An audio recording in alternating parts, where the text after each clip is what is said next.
Mr. Houchins? Here. Mr. Murphy? Here. Ms. Shelton? Here.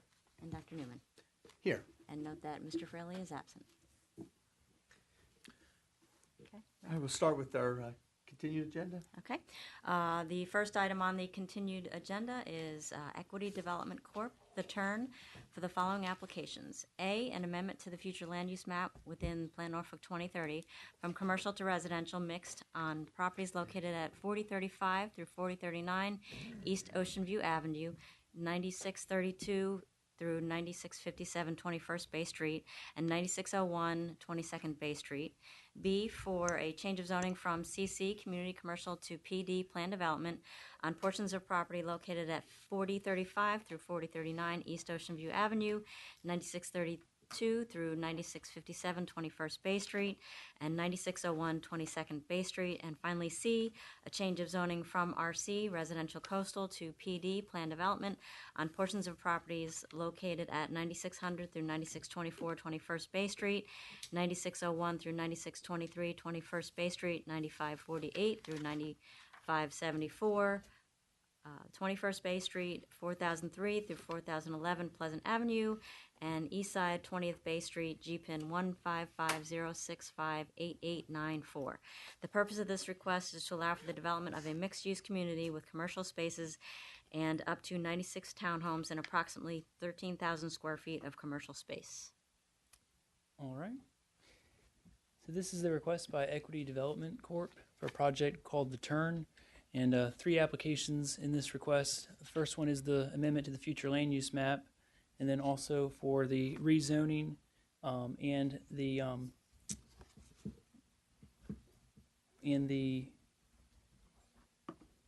what's the third one? What's C? Another change of zoning. And 2 changes of zoning. That's what it is. The project is located on the south side of Shore Drive, where Shore Drive comes together with East Ocean View Avenue. And the site consists of approximately 7.2 acres of vacant land there, including the commercial component, which is on the corner of 21st Bay and East Ocean View Avenue, which is proposed to be completely rehabbed. This project will consist of 96 townhouse units. And here's a look at the zoning map showing the 2 areas that would need to be rezoned. The orange is the RC, which is the Residential Coastal zoning district, our new zoning district that replaced all of the R12 in that area. And then the pink is the CC, Community Commercial zoning district. All of this will be rezoned to the new plan development for this area, which is the Turn Plan Development, in order to accommodate the mixed use request, which is the 96 townhouses and the approximately 14,000 square feet of commercial. And we do have with this project a couple public amenities, a linear park that will be along all of the portions of 21st Bay Street, and then also a public grand entry park on the corner of 21st Bay and East Ocean View Avenue. And then throughout the entire project, there will be ample parking. Every single unit will have a garage that can accommodate up to 2 vehicles, and then we'll have a parking pad right behind that garage, able to accommodate 2 vehicles for that particular unit. So 4 vehicles could be accommodated in total for each particular unit. All of these units will be rear loaded. So from the public realm, it will all be the front faces of these units, and no parking will be directly exposed. And here's a look at that site plan.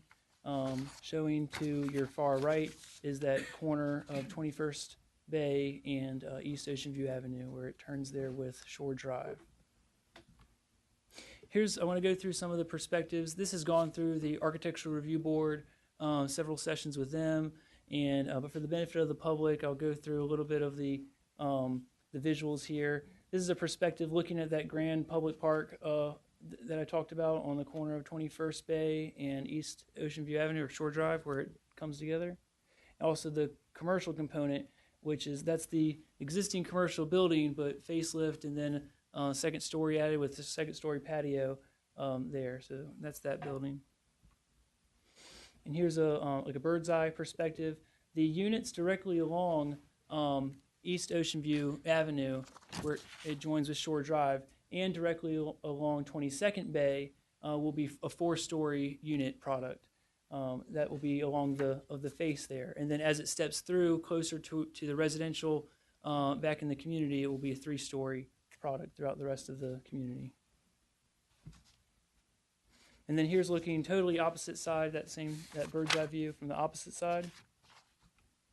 And here's the front look at the 4-story units. And again, these have gone through our architectural review board several sessions.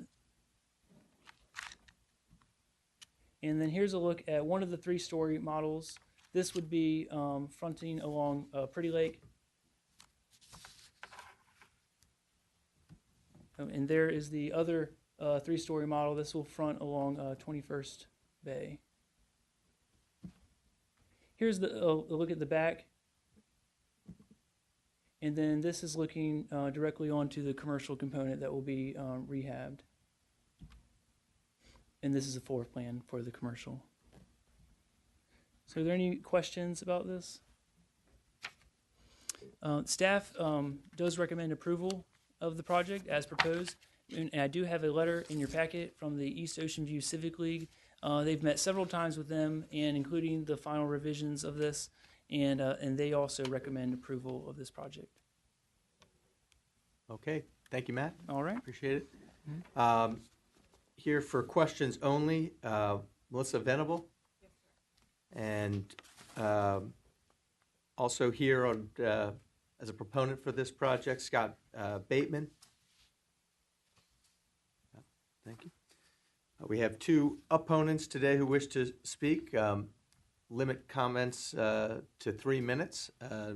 Deborah Hill.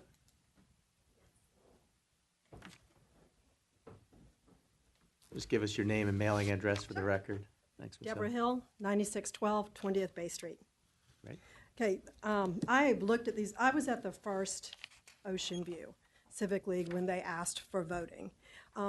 Myself and several other people had just moved into the brand new units directly behind on 20th Bay Street. We'd only been there for about a month, and we were encouraged to attend this. We did not know or informed that if we had not paid our dues, we could not vote. So where I've been online looking at all the minutes and the notes, and it says it was unanimous, I'm here to tell you it was not a unanimous vote. Those who were opposed were new, like myself, where these units are going to back up and overlook our backyards directly to our fence lines. We were opposing that. I am all for development. I love the turn. My problems are too close to the fence and the 4 stories. The 4 stories is not within keeping of the integrity of everything else in that area. The 3 stories are. They're similar to East Beach and across the street from us and our homes. They're beautiful. They look nice, but the 4 stories is going to take away views, block the wind, and they're right on the street. And my personal opinion, it's not within keeping with everything in the integrity of what we have. I understand that there were letters sent out to the residents around that area so they could attend some of these meetings or speak up. Myself and at least 4 of my neighbors did not receive a single letter about any of the zoning or if we needed to come. So I'd like to get a copy of those personally, from EDC. That was another concern, that we've never been informed about these meetings. And finally, as I'm looking at one of the designs, it looked like there was a circle, a continued traffic circle. And I've lived in Europe, and I'm from Charleston, South Carolina, and I'm very used to them. But I can tell you, as an owner, a pet owner, and a neighbor to people with small children, it's difficult enough to traverse across those lanes of highways. And with that continuous motion of traffic and all the extra parking and all the extra people, it's going to be very difficult. Safety and caution is my concern, to be able to get across to the beachfront, as we're accustomed to doing so. Those I would like to have on record. Great. Thanks so much, Ms. Hill. Thank you. Also wishing to speak against this item is Anne Marie Strand.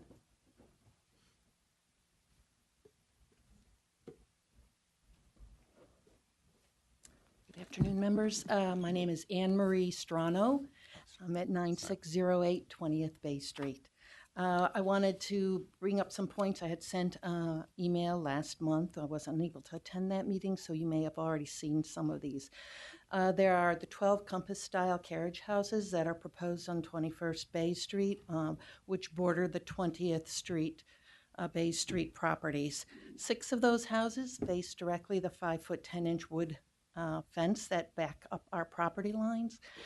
And there's no walkway, there's nothing. So the front of these homes are facing that fence. It would seem there's a better option for that. I have proposed options because I believe you don't just find a problem, you make some solutions.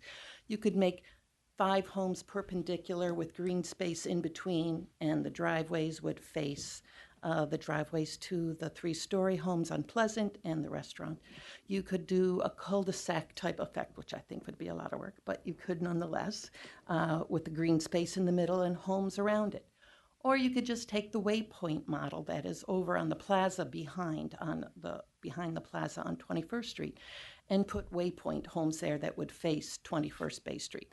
I think any of those would be excellent options. I don't think the current facing the wooden fence is a good representation or use of that property right now. So I just offer that up to you. The 4-story units, I would agree with Ms. Hill, who just spoke, is that they are a stark contrast to the neighborhood behind it and to the other Ocean View single-family homes on East Ocean View Avenue. Essentially, it looks like a row of townhomes that is going to be the entry to our community. And I would question whether that's really what we want. Is that going to complement our coastal environment right now? And I would ask that you as a commission look at that, and is that really going to be the best choices for us? The Waypoint development in Section B on the plans, which is on Pleasant Avenue between 21st and 20th Bay Street, is very nice. I don't have any issues with that except to point out the flooding is horrific on Pleasant Avenue, even with all the infrastructure improvements that occurred the last several years. From 21st to 19th, it will close on heavy rains, and a nor'easter, people bring their kayaks out. So please just be mindful of that when you're building on that street with those homes. Also, just to reiterate, the parking is an issue, and it sounds like it is accommodated, and I hope that it is. I know on my own street with the 8 new homes there, there's 4 space parking as well, but they spill over onto the street. There is no on-street parking. It's a problem in East Ocean View. So please make sure 200 cars plus visitors or family. And then I will just close in saying that, yes, do bear in mind that East Ocean View Civic League voting only represents members, and you may not be getting a true picture of the majority there when you see the approval from the Civic League. Thank you. Thank you, Ms. Strano. Ms. Venable, I heard some questions there. You're here to answer some, so. I brought this just in case, but you have it up, so I'll just put it here. The one area, I'm sorry, my name is Melissa Venable. My work address is 5857 Harborview Boulevard in Suffolk, Virginia. And my partner's also here, Jeffrey Hunnelman, who lives in the East Ocean View area as well. He's very familiar with the flooding and how we're going to be handling that if he needs to come up for questions as well.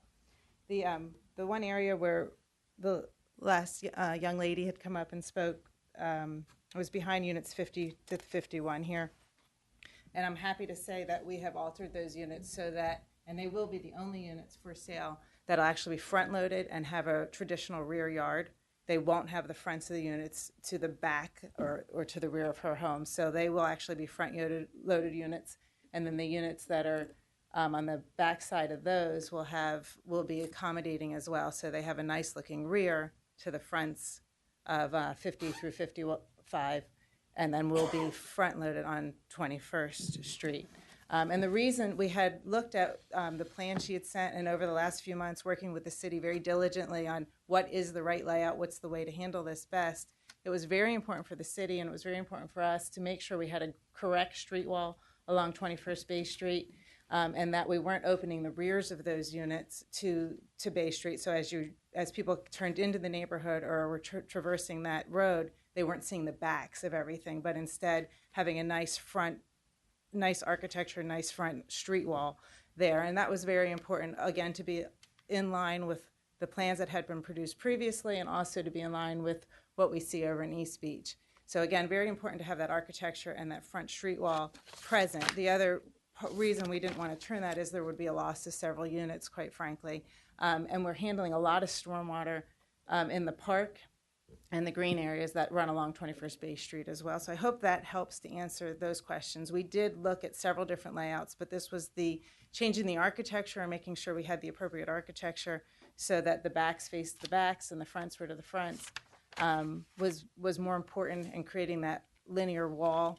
That was what was most important and took precedence for that area there.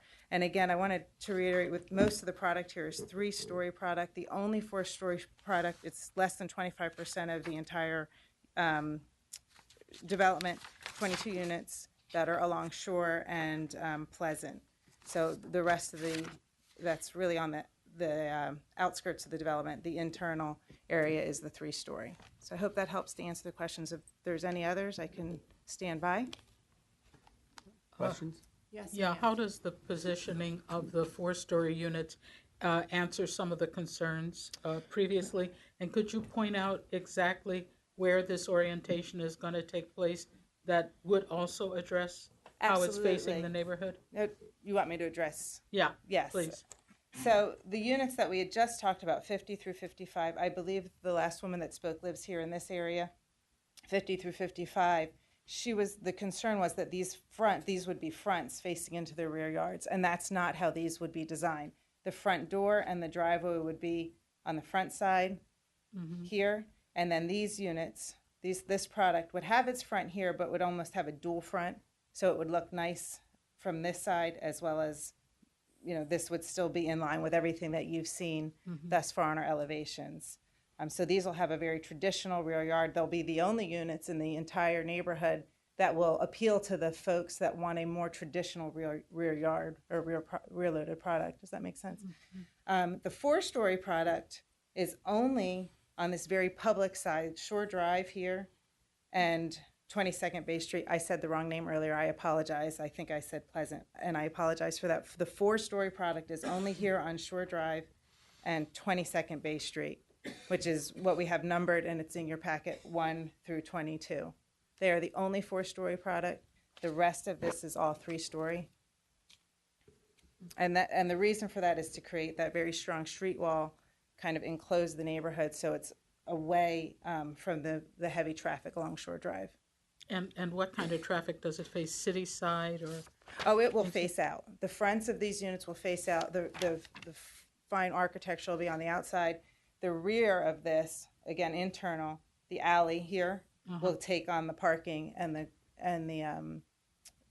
driveways as well as the garages. And all these products have at least 2-car garages because of the flooding that they mentioned. Some of them you have to come all the way through. There'll be very little to no living space on the first floor. It will just be for storage and garages, and then a 2-car garage space behind.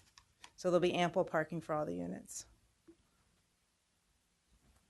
Okay. Any other questions, commissioners? Thank you. All right, thank you. I'm going to assume that to be part of your rebuttal, and if there's any additional comments from the opponents in this, feel free now to have 5 minutes between the two of you if you don't have any.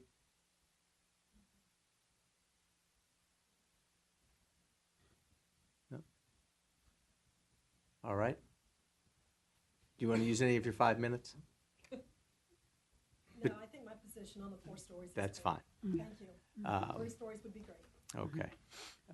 Any discussion, commissioners?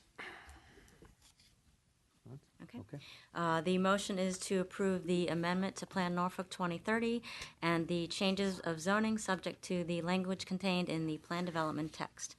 Mr. Hales? I'd just like to thank I'd like to thank the applicant for working with the community. This is a good product. I especially want to thank the applicant for adding commercial into the project here. We're lacking that in Ocean View. I live right across the street from this development, so I'm certainly looking forward to having access to that commercial that piece of it. And it is a good-looking project. So thank you for the applicant making the investment in our community. I vote aye. Ms. Austin? Yes. Mr. Houchins? Aye. Mr. Murphy? Aye. Ms. Shelton? Yes. Dr. Newman? Aye. We'll make that recommendation to council. Thank you all. Next item on our continued agenda, item 2. On your continued agenda, item number 2, Chesapeake Escapes, for a conditional use permit to operate a short-term rental unit, vacation rental, at 1333 Bayville Street. The purpose of this request is to allow the existing single-family home to operate as a short-term rental. And I'm going to do the presentation from up here, if you don't mind. Again, as I indicated, this is a request by Chesapeake Escapes, Lisa Freeman, to operate a short-term rental, a vacation rental, at 1333 Bayville Street. The zoning of the property is RC, which is residential coastal. And the site is located in Willoughby. Again, this is a new use in our zoning ordinance, and we actually have two different types of short-term rental. We've got the homestay. So that's where you can have 2 bedrooms for rent.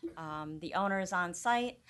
Located in a single-family home only. The property owner resides on site. That's what I said. You have to register with the city, and it's 1 parking space per bedroom. Vacation rental, and that's what we have before you today, is a house. So the entire house is lease or rented to others by the owner for less than 30 days. Again, located in a single-family home. Again, has to be registered, and the parking is it's actually 1.3 spaces. We did find an error in our zoning ordinance, so it is 1.3 spaces. We had 2 different things. So those are the differences between the 2 short-term rentals. Wanted to point that out. The 2 that we have before you today are both vacation rentals. So the applicant is proposing that the house be rented out. The first one, 1333 Bayville Street, is located on the south side of Bayville Street, just after passing under the I-64 underpass. And the request would allow the existing single-family home to operate as a short-term rental, the vacation rental. That use is permitted in the residential coastal district with a conditional use permit. Again, we are looking further into that now, but for right now, both of those uses are permitted in the RC, the residential coastal district, by conditional use permit. So the applicant is here today knowing that perhaps this might change in the future, but she is allowed under the current zoning ordinance to apply for a conditional use permit for this vacation rental. Okay. Again, zoned RC. It's also in the coastal resiliency overlay. And again, we do allow this use in a single-family home by conditional use permit. We know, and Adam has spoken to you about this quite a bit. It is a new use in our zoning ordinance. There is a market out there for that. And we felt that in certain conditions, in certain locations, it is an appropriate use. So in the new zoning ordinance, we laid out those uses and conditions where it would and how it would be appropriate. The RC district is the district in which it is allowed by conditional use permit. And in looking at this site, staff is recommending that it be approved subject to the following conditions. No later than 60 days after the effective date of this conditional use permit, the following alterations shall be completed in their entirety. 1, no business license or zoning certificate authorizing this use shall be issued until the existing hot tub is reinstalled in a manner consistent with the building code. And 2, the door on the first floor will be replaced with a gate enclosure. I mentioned that this is indeed in a flood zone, and we have inspected the property, and there were a couple of issues that may be an issue with being compliant with the flood regulations. These are 2 of them. She will address them and be in compliance. So we did put those in as conditions. B, no business license or zoning certificate authorizing this use shall be issued until all of the following information and documentation has been provided. 1, the name and phone number of a person to be contacted at any time to address emergencies or complaints about activity at the property. 2, proof that a courtesy fire inspection of the property has been completed and any recommended safety improvements or restrictions have been implemented. 3, completion of an initial inspection of the property by the city in order to verify any aspect of the application for this conditional use permit. 4, proof of premises liability insurance covering accidental injury to a guest on the property up to a maximum cost not less than $300,000. So that information will have to be provided. The operator shall make the property available for inspection upon reasonable advance notice given to the named emergency contact person by any law enforcement officer at any time between 7 o'clock a.m. and 11 o'clock p.m. The operator shall maintain records of stays, including names of each guest, dates of stays, and length of stays. The operator shall maintain a current active business license at all times while in operation. No more than 4 bedrooms shall be made available for guests. No more than 8 guests shall be permitted to stay at the property at any one time. No guest shall stay for 30 or more consecutive days. The operator shall remain current on all transient occupancy taxes, business personal property taxes, and other local taxes which may become due while the property is being offered for short-term rentals. And finally, no fewer than 5 off-street parking spaces shall be provided. So with those conditions, which are pretty detailed, we feel that the use of this particular house should be approved as a vacation rental. Any questions? Okay, thank you. We have the applicant and we have 2 proponents here today. There is no opposition here today to these items, so if you still wish to speak, you can come forward. I read your name, Lisa Freeman. Good afternoon. I just want to say that we're operating this as a vacation rental, and we've had over 240 successful Ms. Freeman, check-ins. please give us your name and mailing address I'm quickly sorry, for the Lisa record. Freeman, 1407 Bayville Court, Norfolk, Virginia, 23503. We have had over 240 successful check-in and check-outs with over 1,500 guests having enjoyed their stay since November 2011. And I've been a landlord since 1989. I'm a retired professional and a 4-year honorably discharged U.S. Air Force veteran. After being stationed in Virginia and my parents visiting, I realized a long time ago there was a need for short-term leases in homes. My property is well-maintained, and we visit the property frequently. We have 3 other similar rental homes outside of Norfolk. We want to provide families a place to reconnect with their loved ones. Our guests come on vacation to the area, and especially to see downtown Norfolk, its museums, our zoos, our botanical gardens, and they support local restaurants and shops. Families also come to see their grown children who are now adults serving in the military for deployments and reunions. The Norfolk planning staff has been very dedicated, very helpful through this process, and I encourage other vacation rental owners to apply for this permit.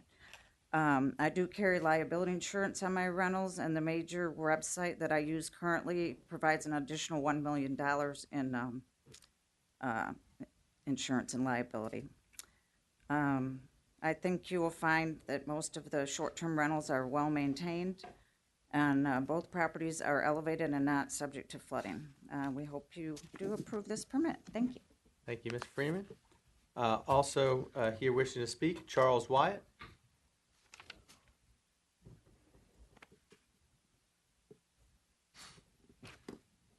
Good afternoon. My name's Charlie Wyatt. I'm at 1407 Bayville Court in Norfolk. I'd just like to add to what Lisa has said regarding short-term rentals. We have a lot of people come from all across the United States to stay with us. We're centrally located on the East Coast, and most of them are military families coming in, fixing dinner for their kids, shipping off, or coming in from a deployment. Mom goes in the kitchen, fixes dinner, TV sets on in the living room. We have a great big dining room table. They can all sit down together. Tom Bodett in Motel 6 can't do what we do. Not only the United States, but we've had people come from foreign countries, South Africa, Germany, engineers from Germany, husband and wife lawyers, research scientists on their way to Johns Hopkins University. They were from South Korea, by the way. The neatest one was a couple from Australia. They came and covered President Obama's re-election. They also went over to the Wisconsin and covered Paul Ryan's acceptance speech. So we're getting the word out about Norfolk. These people are spending a ton of money here. The Rover, tours of the Naval Base, Spirit of Norfolk, groceries, gas, bait, tackle, fishing licenses. So I guess that's my 2 cents worth. Thank you very much. Thank you, Mr. Wyatt. Also here, John Blumling.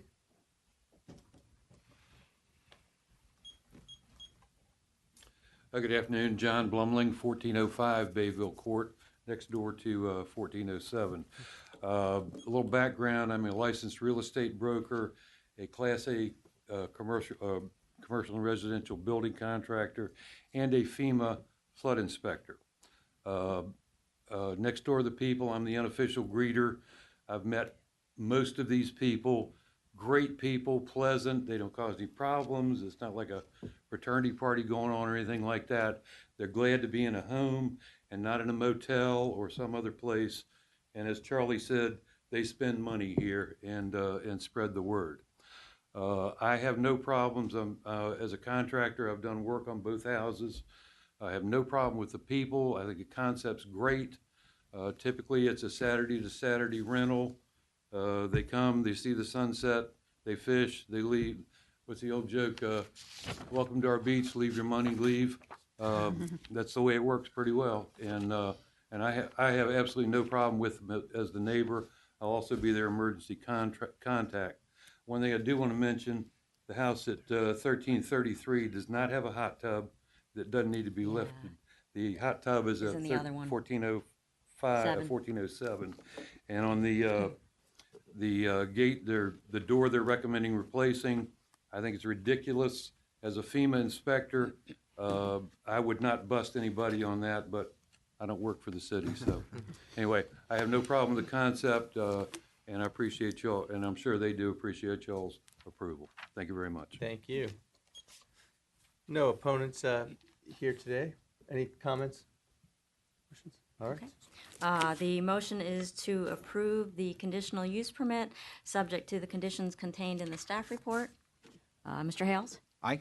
Ms. Austin? Yes. Mr. Houchins? Aye. Mr. Murphy? Aye. Ms. Shelton? Yes. Dr. Newman? Aye. We'll make that recommendation to council. Next item, Okay, the next. continued item- agenda item number 3. I lost my agenda.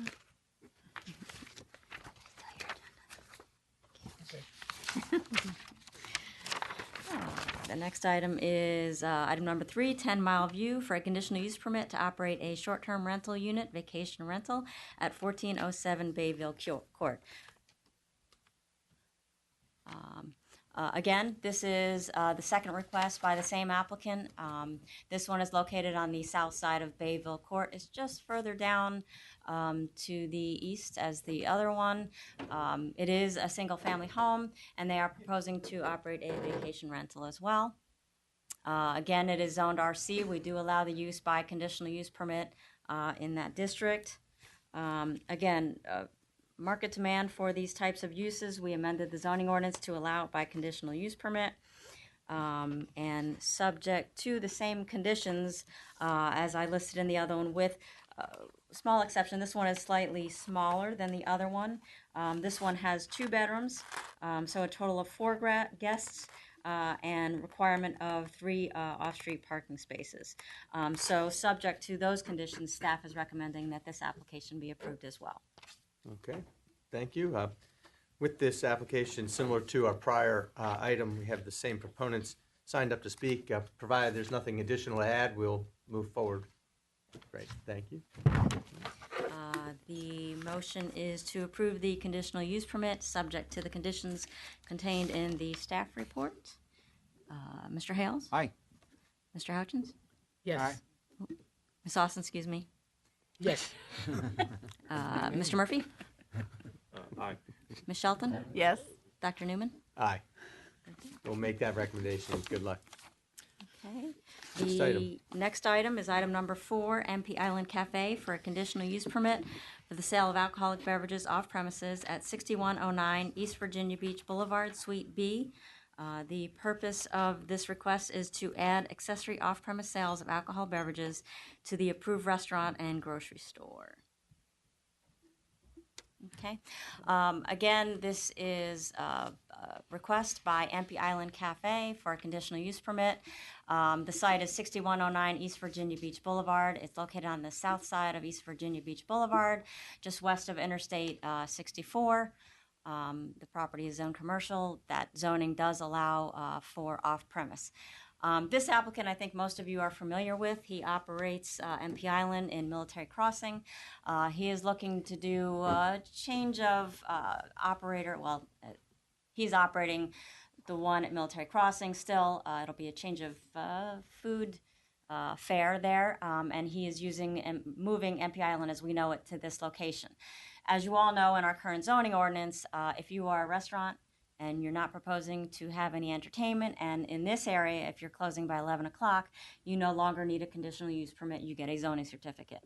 For the restaurant here, he has his zoning certificate, so he does need the conditional use permit to do ABC off-premise because he does have a commercial component, the International Grocery, as he does with his other location at this location.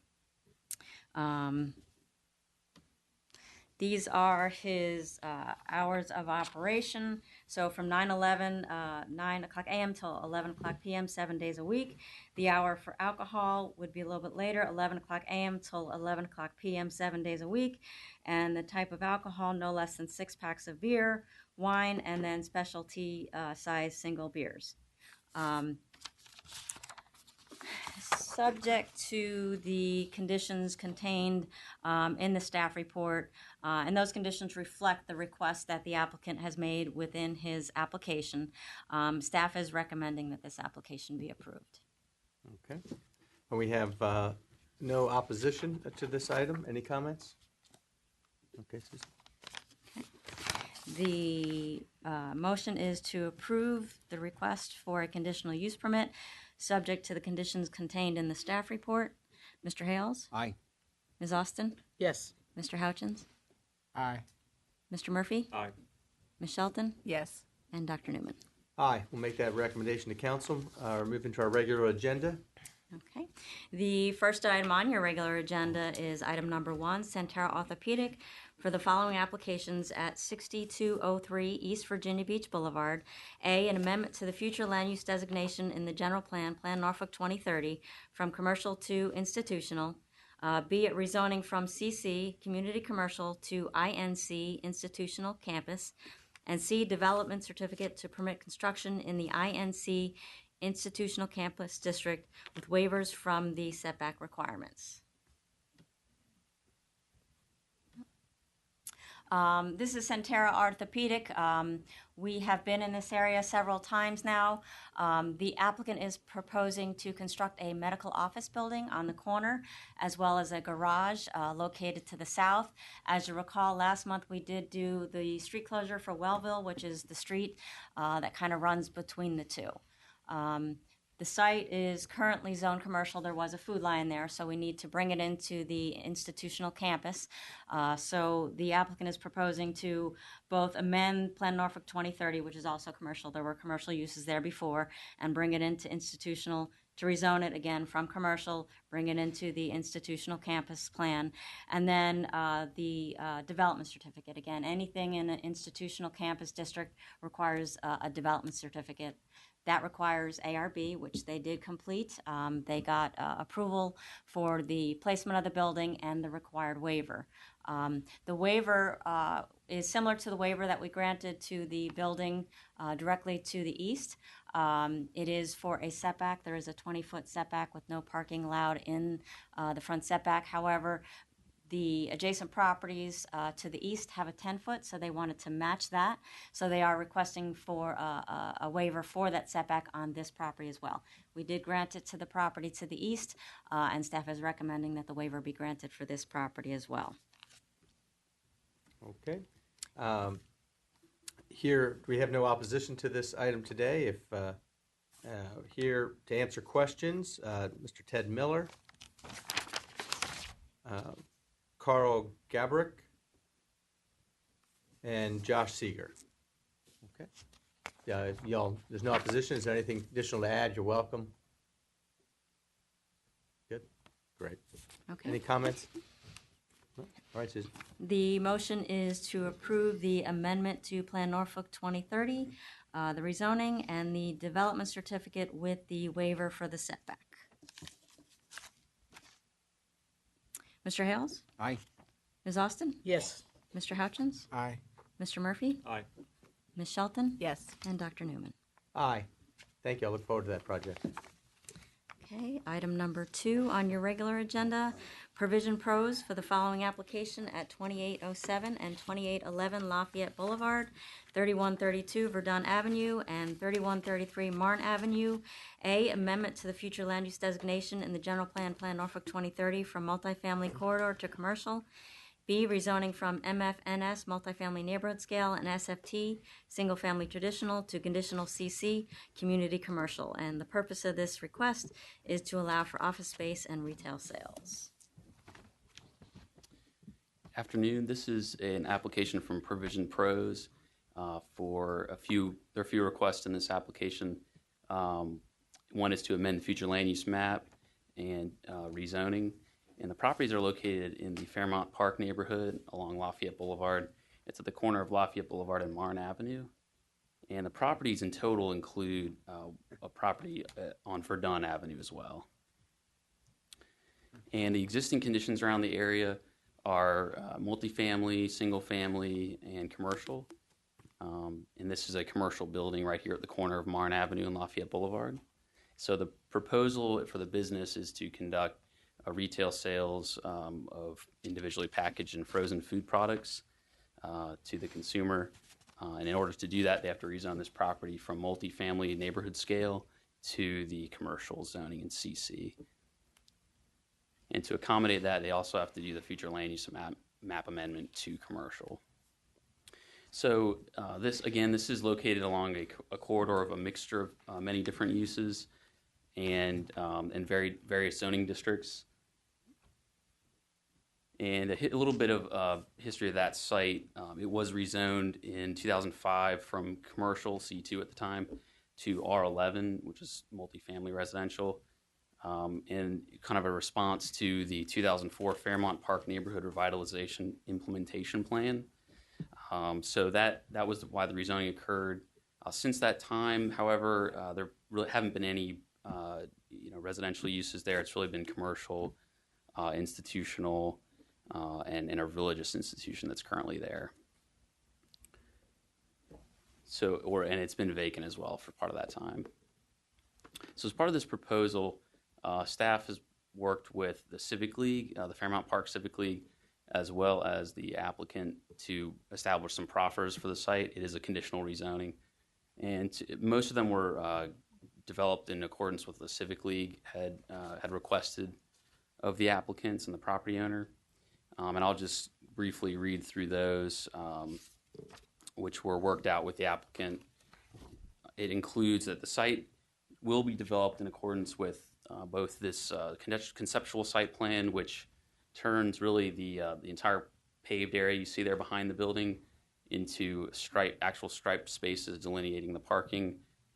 The entrance on Lafayette Boulevard will be made one-way only. There will be a bike rack installed on the site, and there will be numerous landscaping buffers also installed. The picture you see here is a landscape plan approved by the city. They would be installing a couple of tree pits along Lafayette Boulevard, 3 trees along Marne Avenue, as well as hedges and bushes. And then as well, in addition to that, they're going to do a 6-foot landscape buffer protecting the residential properties to the south from this new rezoning, this new development, and new use. So that's what you see there. They will be required to install this, the site improvements and the landscaping within 60 days of approval of this ordinance by the City Council. And then as far as the most of the civic, that addressed many of the Civic League concerns, but the other concerns mainly address the look of the building, the exterior facade, and trying to really get that to a point where it was, it really contributed to the area and show that vibrancy. So we do have proffers in here that the applicant has agreed to, mainly dealing with exterior improvements to the building and maintaining that sort of transparency that you see there with the building. You can see a little bit of that in these conceptual renderings that were provided by the applicant. These are just what they want to show as far as what the building will look like once their exterior improvements are made. And you can see that the Civic League really wanted them to be consistent paint and color, materials, that sort of thing. They're also going to do some exterior lighting And many of these things, in fact, all of them were in accordance with the 2004 plan that I mentioned, really to spruce up these commercial buildings along Lafayette Boulevard.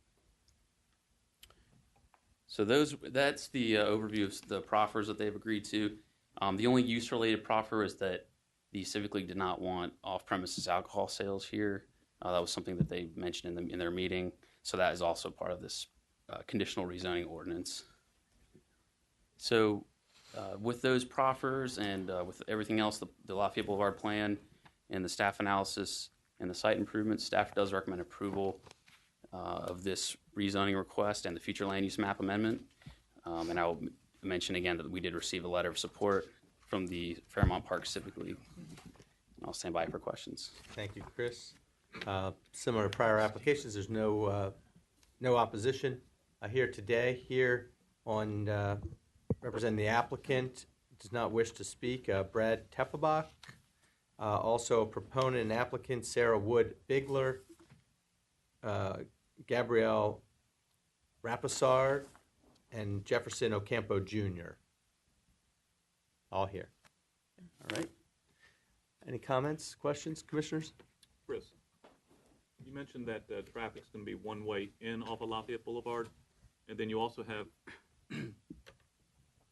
curb cuts, it appears, on the streets on either side. Are those two-way?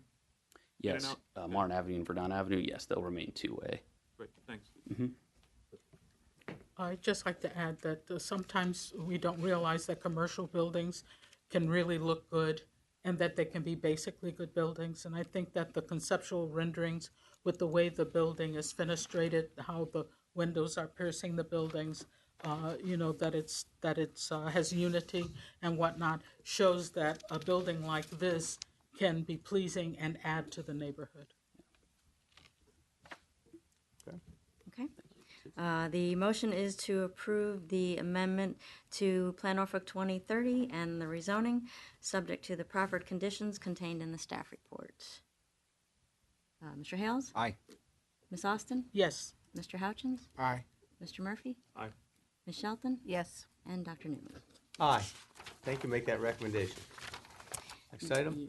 The next item on the agenda is number 3 by the City Planning Commission for text amendments to the Norfolk zoning ordinance to include provisions that were in the prior zoning ordinance regarding appeals from decisions of the BZA, maximum impervious cover for single-family dwellings in the MFNS district, and of the BZA, maximum impervious cover for single-family dwellings in the MFNS district, and outdoor storage in the BC-O, I-W, and I-DW districts to permit a restaurant to have reduced seating by CUP, to clarify the terms related to residential dwellings in a mixed-use setting, the requirement of a principal use for every accessory structure, the availability of special consideration for fences used for heightened security, and the non-conforming provisions applying to lots within 10% of lot area requirements, and to define the term stories. So this is a text amendment from the City Planning Commission. As was mentioned, this is a cleanup, round 2 of our cleanups for the new zoning ordinance, and it includes 9 minor technical changes and corrections across articles across the zoning ordinance, and they've been discovered sort of during the first 5 months of the adoption and the effectiveness on March 1st. Most of these are minor technical changes, some of which were just omissions that were included in the previous zoning ordinance that didn't quite get translated correctly in the new zoning ordinance. So these are sort of minor technical corrections and cleanups. And there are 9 of them in total. If there are any specific questions about them, I can provide answers to those.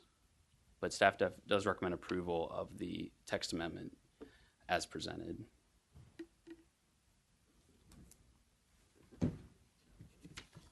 Okay. No, we have no opposition. Okay. The motion is to approve the text amendments to the zoning ordinance. Mr. Hales? Aye. Ms. Austin? Yes. Mr. Houchins? Aye. Mr. Murphy? Aye.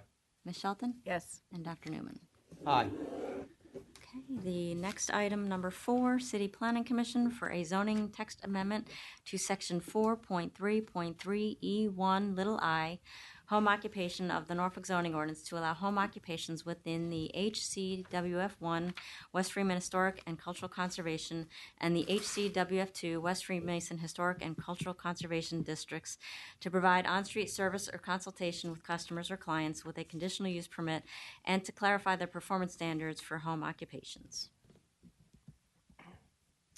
Okay. All right. This request here, again, is from the City Planning Commission for the text amendment to the home occupation rules and requirements. And this text amendment the origin of this text amendment was a gentleman living in Freemason, West Freemason, would like to have his law office located within his home in West Freemason, operating as a home occupation. And as such, he would like the ability to have customers come to his home or clients come to his home for consultation. The zoning ordinance currently allows properties or home occupation operators to apply for a conditional use permit to allow on-site service and consultation, except in the historic districts, which includes West Freemason. So he didn't have the option to apply for a conditional use permit. So he needs this text amendment to allow him to apply for a conditional use permit to have customers to the home.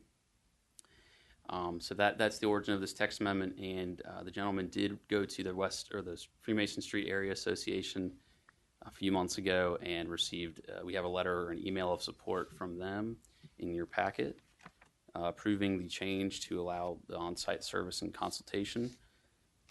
And with that, staff does recommend approval of the text amendment as presented. Okay, thanks, Chris. Here to wish to speak today is Mr. Joseph Pennington.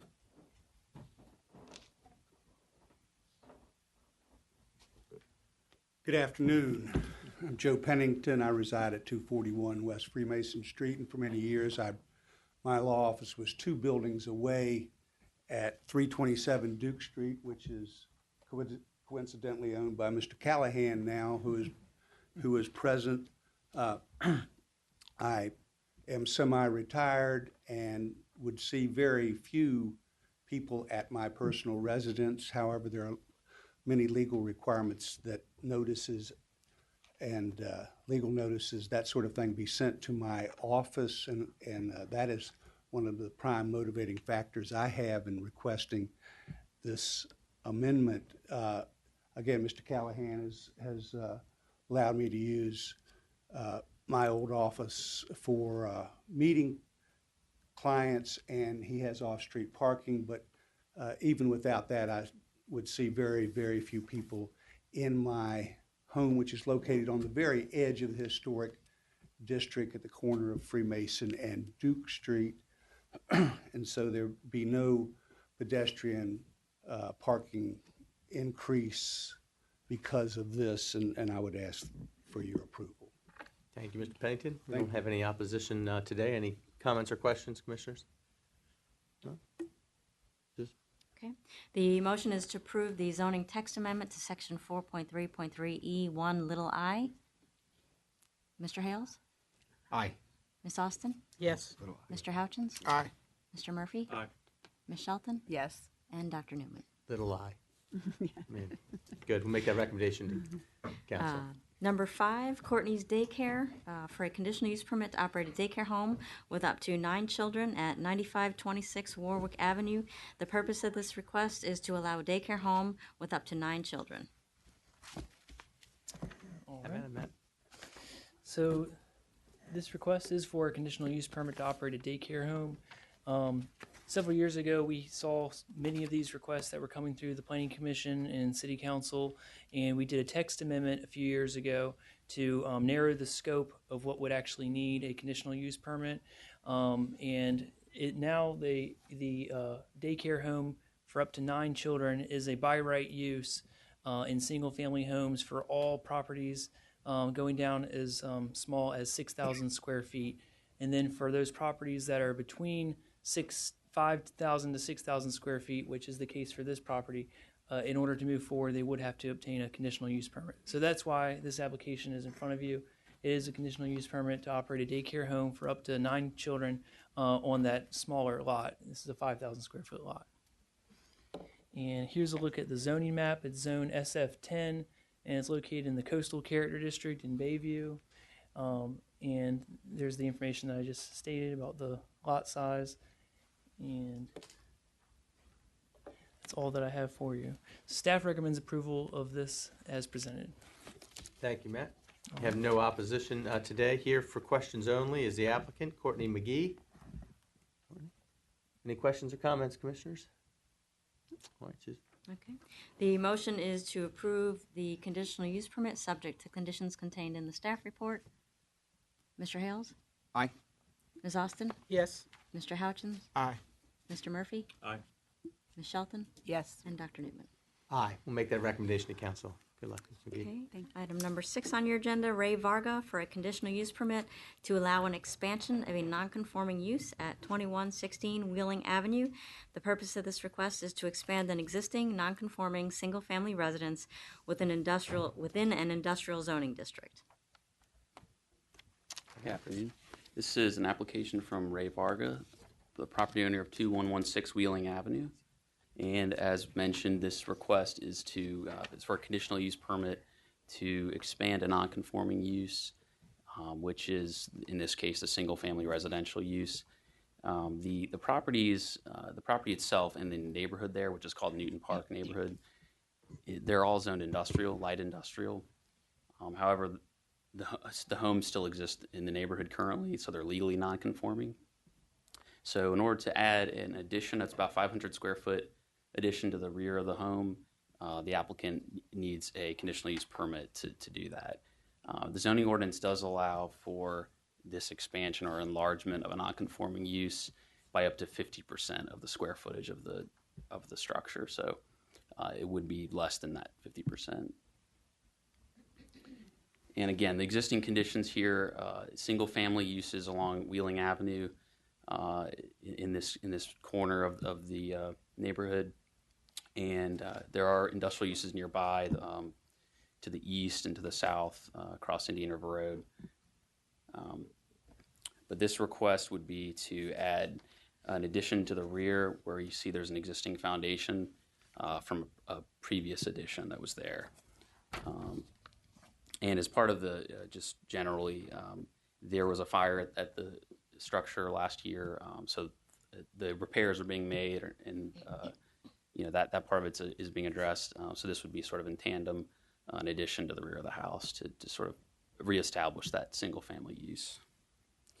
With that, staff does recommend approval of this conditional use permit with the subject to the conditions in the staff report.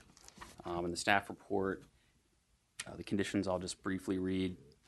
They are that the proposed addition shall be developed in conformity with their conceptual site plan and floor plan, subject to any sort of revisions that may be required by the city in their normal processes, that it would comply with any flood zone regulations that may come into play, and then just the standard conditions for expanding a non-conforming use. And with that, I will say the staff does recommend the approval of the conditional use permit, subject to those conditions. All right. Thank you, Chris. No opposition to this application. Here for questions is the applicant, Ray Varga. Mr. Varga. Questions, comments? Nope. Susan? The motion is to approve the conditional use permit subject to the conditions contained in the staff report. Mr. Hales? Aye. Ms. Austin? Yes. Mr. Houchins? Aye. Mr. Murphy? Aye. Ms. Shelton? Yes. And Dr. Newman. Aye. Good luck. Make those recommendations. The next item, number 7, Discount Tire for a conditional use permit for tire sales and repair at 5764 East Virginia Beach Boulevard. The purpose of the request is to allow retail sale of passenger car and light truck tires and wheels. All right. This is a conditional use permit request to allow tire sales and repair at the site. This site is located in the Janiff area on Virginia Beach Boulevard, located in the building that originally had the Friendly's restaurant in it, and then most recently a boating store. And this will be a total demolition of the site and the building, and a new building constructed on the site. And Here's a look at the site plan to your right, and then the building elevations, proposed building elevations, site plan left, building elevations on the right. And this application does meet the new zoning ordinance requirements, including the building form standards for the suburban character district. It does have their main entrance area towards the boulevard, and they do line up with the adjacent commercial, which is the Applebee's directly to the west. And I do have in your packet a letter of support from the Lake Taylor Civic League. They had a meeting, and there's about 30 people in attendance, and they did vote for unanimous support of the project. Staff also recommends approval of the project as presented with the conditions contained in your report. Okay, thank you, Matt. Again, no opposition to this application, but the applicant is here, Jeremy Yee. Any questions for the applicant? No? Okay, Susan. Motion is to approve the conditional use permit subject to conditions contained in the staff report. Mr. Hales? Aye. Ms. Austin? Yes. Mr. Houchins? Aye. Mr. Murphy? Aye. Ms. Shelton? Yes. And Dr. Newman. Aye. Good luck, Mr. Yee. Next item? The next item is number 8, Raleigh's Restaurant, for the following conditional use permits at 1366 East Little Creek Road. A restaurant operating after 11 o'clock p.m., and B, a drive-through facility, large scale. The purpose of this request is to allow for the restaurant to operate beyond 11 o'clock p.m. and to construct a new commercial drive-through. All right. All right, have it. And this is a conditional use permit request for a drive-through large scale. The site is located on East Little Creek Road on the north side of the street, not far from Buffalo Avenue to the east. And the site was most recently used for also a drive-through for a Long John Silver's. The applicant proposes to make substantial changes to the building, structural alterations, and that of which requires conformance with the zoning ordinance and requires them to come get the conditional use permit for the large-scale drive-through. And they also, as a part of this application, are asking for conditional use permit to operate the restaurant with extended hours. And there's a look at the zoning map. And here's a look at the site plan. They are making some changes to the orientation of the drive-through, primarily to screen portions of the drive-through, the view of that drive-through from the East Little Creek Road. Also making improvements to the right-of-way there on East Little Creek Road, landscaping improvements and pedestrian improvements by putting in a standard width sidewalk across the length of East Little Creek Road. And with that, staff does recommend approval of the project as presented with the conditions contained in your report. And I did receive an email of support from the South Bayview Civic League. They also had 30 members in attendance, and they had unanimous support for the application as presented. Yeah. All right. Thanks, Matt. Again, no opposition, but here on behalf of the applicant, Greg Hayes. Hayes, like to speak or be available for questions? Available for questions. Sounds good. Also, applicant here, Mr. Craig Leonard. Lisa Murphy.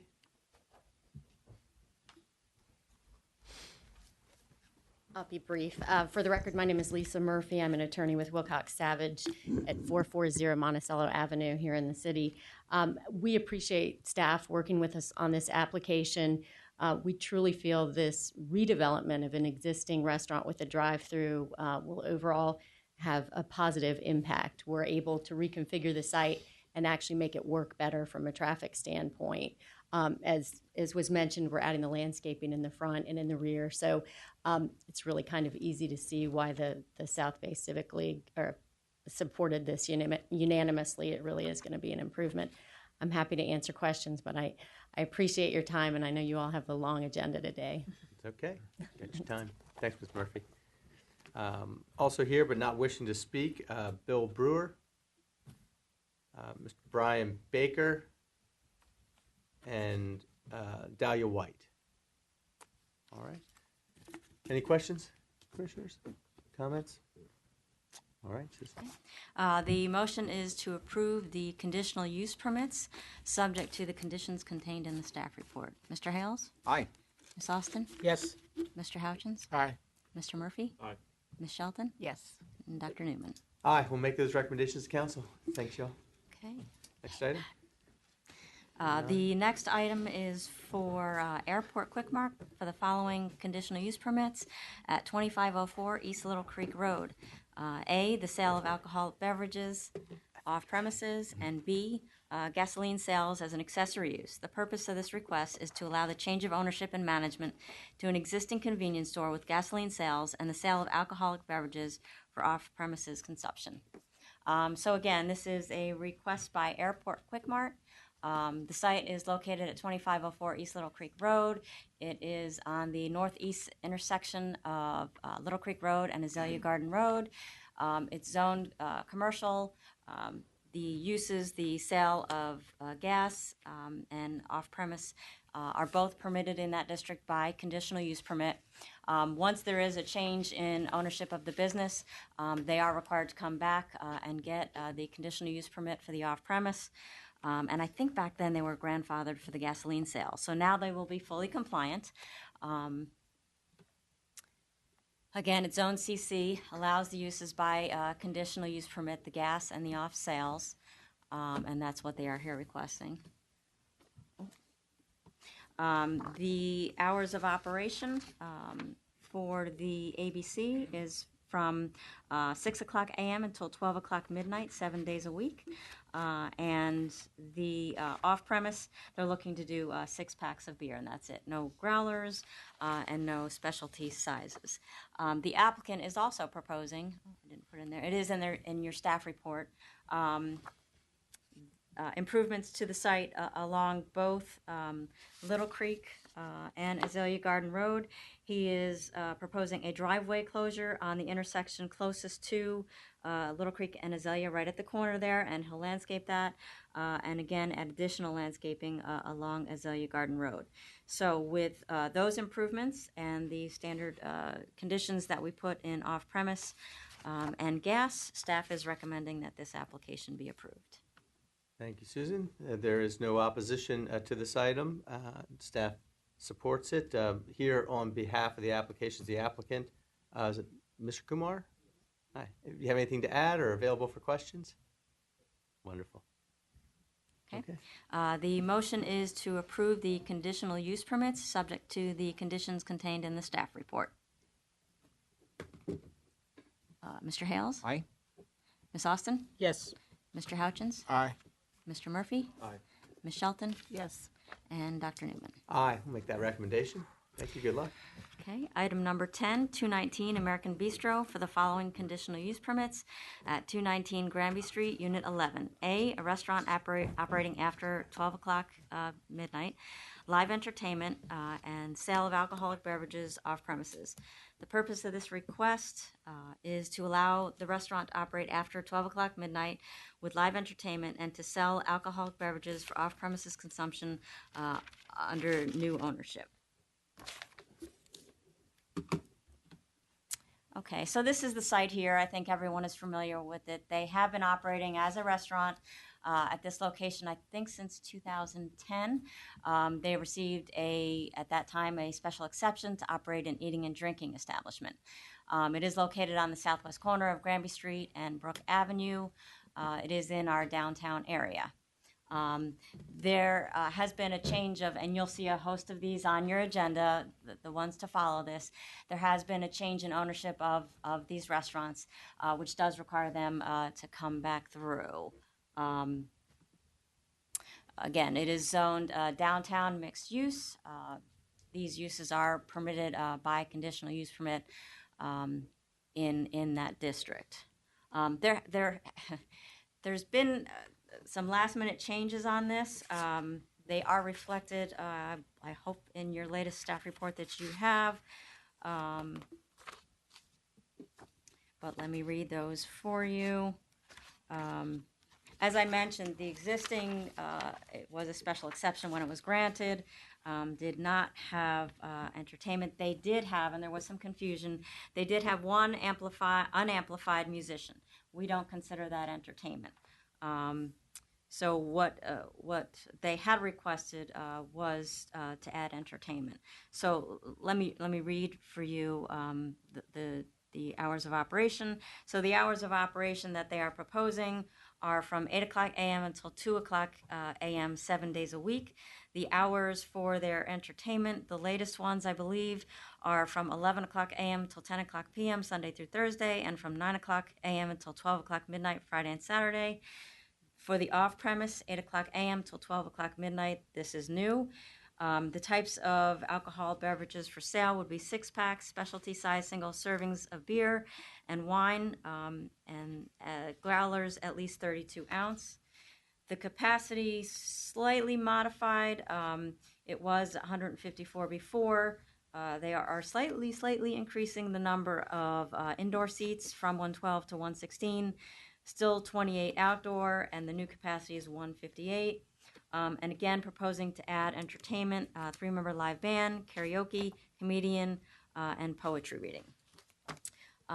This is in the downtown area. They are not required to have parking, and subject to the conditions that are reflected in the applicant's application. Staff is recommending that this application be approved. Thank you. Susan? Here to speak on behalf of the application, James Hickson. Mr. Hickson? I'm just here to answer questions. Sounds fine.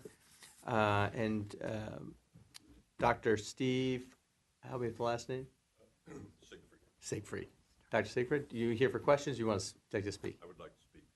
Podium's yours.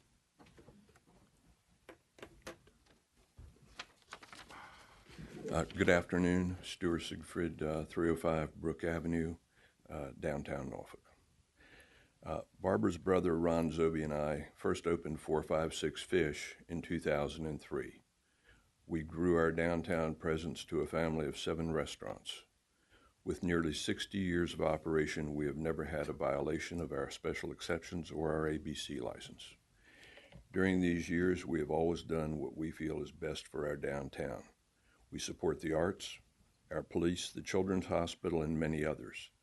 We provide jobs for 150 or so people, and we're especially proud of our continuing work with the Norfolk Sheriff's Office Work Release Program, providing jobs and in many instances helping turn around lives. This commitment has been rewarded not only survival, but thriving in what is arguably the most difficult of businesses. As time passed, I grew old, sold my shares to Vicki Baylor and Jim Hickson. Shortly after this, my brother-in-law, Ron Zobe, and partner, passed, and his widow, Jarrett, has passed her shares on to Vicki and Jim. Our goal was to turn our restaurants over to people who felt, as we do, that this downtown is a very special place. The new ownership has the same sense of pride in community that we do. Their roots run very deep. We have retained ownership of the properties, all of which are part of the historic fabric of our downtown. Our growth was very organic, much like an onion with new layers added to by each restaurant.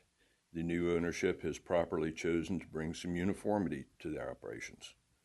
Toward that end, new and uniform applications are made for all venues. We have always had things like hours till 2 a.m. No one has ever been in any of our restaurants at 2 a.m. It is not who we are, it's not who we were, it's not who we will be. But having the flexibility for tweaking our operation as time goes on is important to us. I would ask this be approved. Thank you, Dr. Siegfried. Also here for questions, Ms. Sully Callahan.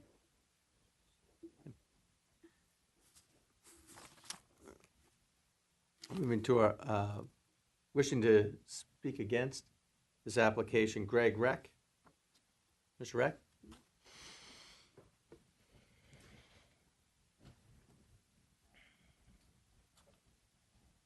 Thanks very much. My name is Greg Reck. I live at 219 Granby Street, Unit 30, which is just above the 219 restaurant. So that's my immediate concern here. Stur is a hard act to follow. I mean, he's been a super guy, and we've had a good relationship, at least from my perspective. for the period of time that I've been here, which is about 12 years now. And we've worked well together and had some issues that came up, and we resolved them very well and to our satisfaction. So, but today it's a little different situation. The application identifies 3 areas that have changed that Susan has delineated. Our concern is with the live entertainment issue. And in particular, we understand, and through discussion, that it's necessary for the RZ restaurants to have new permits because of the change in management, and they want to standardize their operations across all of their restaurants, which is a very sensible thing to do. The only issue I have is that I believe that the 219 restaurant is unique among those restaurants. Most of the other restaurants don't have residents above them in the building. That's not exclusive, though. There are, at least St. Elmo's, I know, for example, that does have residents above them, but the operation I think that they're proposing is in the basement. There's another floor above that with no one, a restaurant, and then there's the resident startup above that. So there's separation there. In the 219 restaurant, there isn't any separation. It's a 3-story building. Essentially, the ground floor is a restaurant. The residents directly above it are probably just above the ceiling here. It's a high ceiling, but there's no acoustic tile there. And it's just above that is the resident in the unit above, the condominium. And there are 2 residents that are pretty much directly above it, one the entire footprint and another one part of the footprint. And they have both expressed concern over the noise issue if the permit is approved as they apply. Over the past 12 years or so, 219 has operated essentially as a restaurant, at least while we've been there and since it was redeveloped. In several occasions in the past, they have had live entertainment. And it was infrequent. It was mostly on weekends till midnight. Examples are it included a singer with a guitar, a vocalist.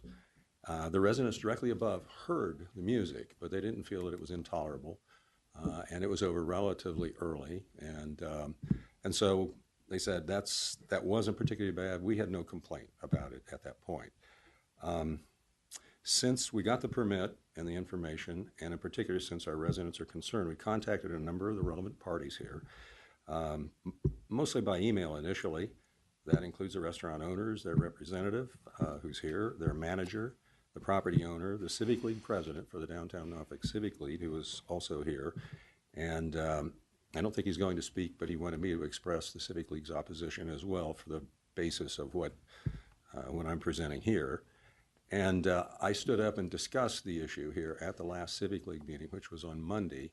And it was actually while the question came up, while Courtney Doyle was speaking. So I rose and talked about the same things that I'm talking about here, our concern with the noise issue. We did meet with the restaurant owner's representative, Mr. Callahan, and Kevin Rafferty, the Civic League president, sat in. And we wanted to express our opposition to the music. I'll finish real quickly. Essentially, he said that the restaurant has authority to do this and has approval to do it. But in fact, we learned subsequently what Susan just said, that they don't. So it took the wind out of our sails. We sort of negotiated with them and backed down to the 10 o'clock on weekdays and 12 o'clock on weekends position.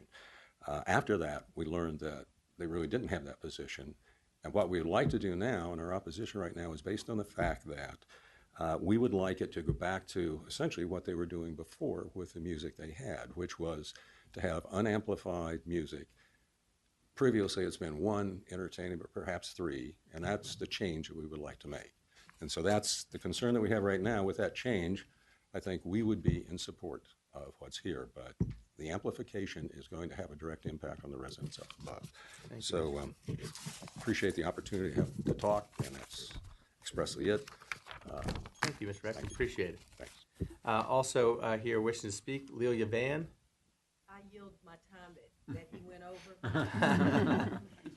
He's covered your points. That's right. Okay, that's fine, Ms. Van. Here, not opposed but not wishing to speak, Kevin Rafferty. Mr. Rafferty. All right. Back to Mr. Callahan. Thank you. I'm Sully Callahan. My address is 327 Duke Street here in Norfolk. Just to clarify a couple of things, if I could, please. When the report came out from the city of Norfolk, the report that we received said that we already had alcoholic beverage sales and entertainment until 2 o'clock in the morning. So when we received this from the city, we were under the impression that we already had that in place. So we then, I heard from these folks and invited them to come to my office and sat down and met with them to address their concerns about the time for the music. And when we sat down there, I didn't sit there and say, you know what, I don't really need to talk to you at all, because I already have what I need from the city, so I don't need you, go away. Because they had concerns, I wanted to make sure that my clients addressed their concerns. And so after we met, we all agreed that we would ask, and I sent documents to the city, taking the time back to 10 o'clock on Sunday through Thursday and to midnight on Friday and Saturday. I got a call back from them later that they had been in touch with Susan and that this was incorrect, that it was not so, that they were allowed entertainment, as you've been told, based upon the use that they had of the property at the time. But when we sat and we met with them, we thought we were meeting with them in good faith and to have an understanding and to do, what they asked us to do, which we agreed to do. And then that all changes. And so we come here today, I find out late last night, early today, that their position has completely changed. Now, over the history of this restaurant, I think if most of you have been downtown, it doesn't stay open really past 10 or 10:30, and it is not the desire of my clients to do that. And as a practical matter, we probably won't have much entertainment there, if any, because we have not had it, and it really is not set up for that. Our initial application that we made for this restaurant, as well as the other ones that follow, was to have something that was streamlined and consistent at each place so that if we had people go from one place to the other, they would know that everything was the same. So I think we've been good neighbors. I advised them at the meeting yesterday that if they had a concern, that my office is right around the corner, that they could contact me. I would immediately address their concerns and resolve whatever issue has been there. We want to be able to do what everyone else does on Granby Street. You go to O'Malley's, they have music till 2 o'clock in the morning, 5-piece. You go to other establishments, they have music at a later time. I don't think that that's where we're going to end up at the end of the day, but we don't want to have to keep coming before you and before the council asking for a change, if we see something down the road that we want to do, because this process takes a little bit of time to do. I think we've been good neighbors in the past. I think the people that have taken it over have a vested interest in downtown Norfolk, own property in downtown Norfolk, have put a lot of time and energy into downtown Norfolk. I think we will continue to be good neighbors. Our landlord is still going to be Dr. Siegfried. And so, I think through the whole process that we've done everything that we could do to make a deal, to accommodate the citizens. And I would ask that the application be approved as we amended it to make it 10 o'clock Sunday through Thursday and 12 o'clock cutoff on Friday and Saturday. So we're dropping back from the 2 and asking to go to those 2 levels. Thank you. From our opponents, you have 5 minutes if you have anything else to add.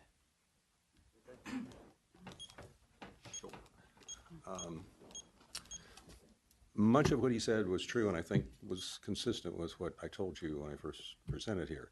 We did meet with them, and in fact, the information that we had at that time said that there was live entertainment already approved at that point. And so when we were coming in, that was a surprise to us. When we were coming in, we didn't realize that. And we came in thinking that, our residents, who we're most concerned about, and we are downtown residents as well as the other folks here, the ones that we're most concerned about didn't want music.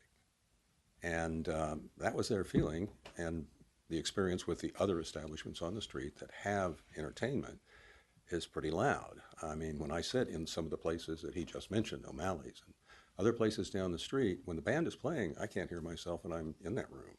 So somebody sitting just up above it is definitely going to hear it.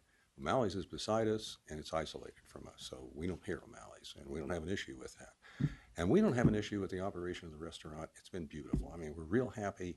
We've had great success there, and I hope I've represented Stuart and Barbara on the condo board for all the things that they want to do as well. So we don't have any issue with that.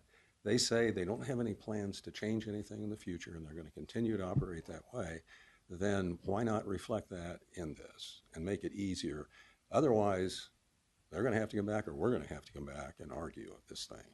So I would like and would ask you to consider, for the residents who are living there and have been actually before this change took place when they bought it, to take them into consideration for that and not make us come back, or well, at least not subject us to having to complain about the situation every time. I don't know what our recourse is, actually.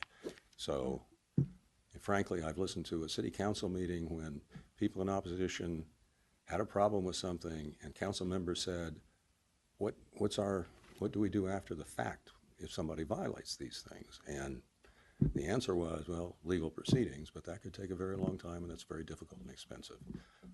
Anyway, that's not suggesting we want to go there, and we don't think we will.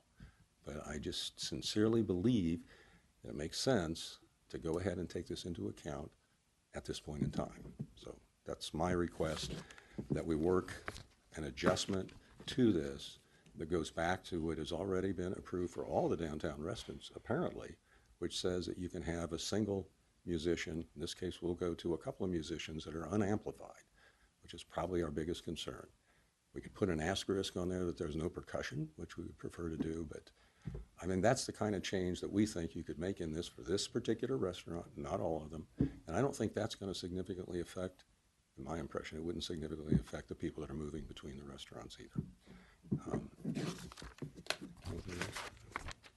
Great. Thank you. Thank you so much. Mr. Beck, I have a question. It's a condo. You own the condo? Yes. Okay. And you have 12 years? You've been there for 12 years? Yes. And the resident downstairs has been there, both of them have been there for 12 years as well. One of them, unfortunately, is not living, he's not staying there at the moment. He has cancer, and he's staying in Reston after treatment, so, but he will be back. Anyway, yes, we're all owners. Thank you. Susan, when you unpack all this, it seems like both the applicant and those who oppose are in agreement with the exception of the amplified entertainment. So right now, they can have a single performer unamplified. This allows them to have 3-member band. Right, that's what And they can it be amplified? No. I mean, not, it would be entertainment then.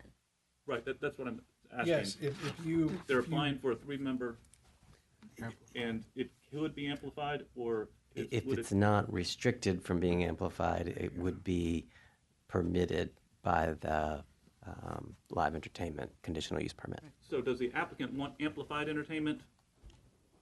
That's what we made a request for. Right. Yes, and so, if you go down Granby Street and you hear that guy playing that saxophone, or you hear that guy playing the trumpet, or you hear that guy, playing those musical instruments, if you put that type of instrument in this location, you would have, even without amplification, you'd have a lot of sound that was coming out of there.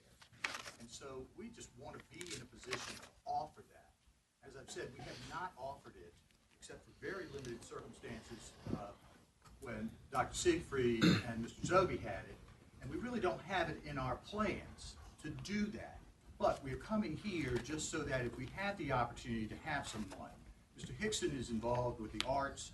We want to be able to, if we have someone, to be able to come in and perform, to play music, to play a violin, to play a viola, to play a cello, to be able to hear it and to have it amplified enough to be able to do those types of things. Just another question, and that you're not asking for the 2 a.m., you're asking for, at the latest, was it midnight, I think? Yes, ma'am. We're back. On weekends When to we met- 2 days, correct? That's right. When we met, we agreed to back off, to accommodate. And so we ask, and we're asking still, that even though we applied for 2 o'clock every day, that on Sunday through Thursday, it would stop at 10 o'clock if we had it, and on Friday and Saturday, it would stop at 12 o'clock if we had it. And I think that if you talk, and I think this gentleman would be candid with you, that most of the time, this restaurant is closed by 10:30 at night.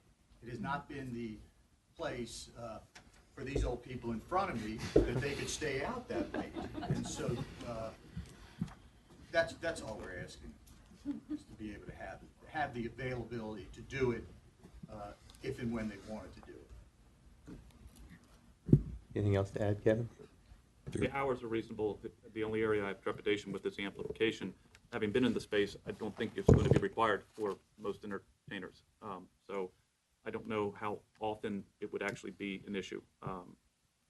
But Greg, I believe, still president of the Condo Association, and has been very involved in downtown, and the people with the restaurant have been great neighbors. And so I wish we could come to 100% agreement, but it sounds like we're going to be hung up on this amplification issue, and that's going to be, because otherwise, I think that being completely in line. And it's been a hospitable, trustful relationship to this point. So basically, this process has taken a while. Mr. Zobey passed away a year ago, and so nothing's changed in a year. It's still exactly the same way it was, and so I don't anticipate that happening. And as I told them, I gave my cell phone number. I said, if you have an issue, call me. I mean, I'm right there. My office is right around the corner from these locations. We're not looking to be bad neighbors. I mean, I grew up in Norfolk. I was downtown Norfolk. I remember what it was like. And so we want to be positive here and stay with the positive things that we've been doing since Dr. Siegfried and Mr. Zobey started these restaurants. So this would not be, it would be 2 days a week, supposedly, after this time. Is that not how you understand it? No. What he's saying is that only on the weekends, Friday and Saturday, correct? We could have, based upon the application we made, we could have music that was amplified Sunday through Thursday until 10 p.m. Okay. And on Friday and Saturday until midnight. Yeah. Okay.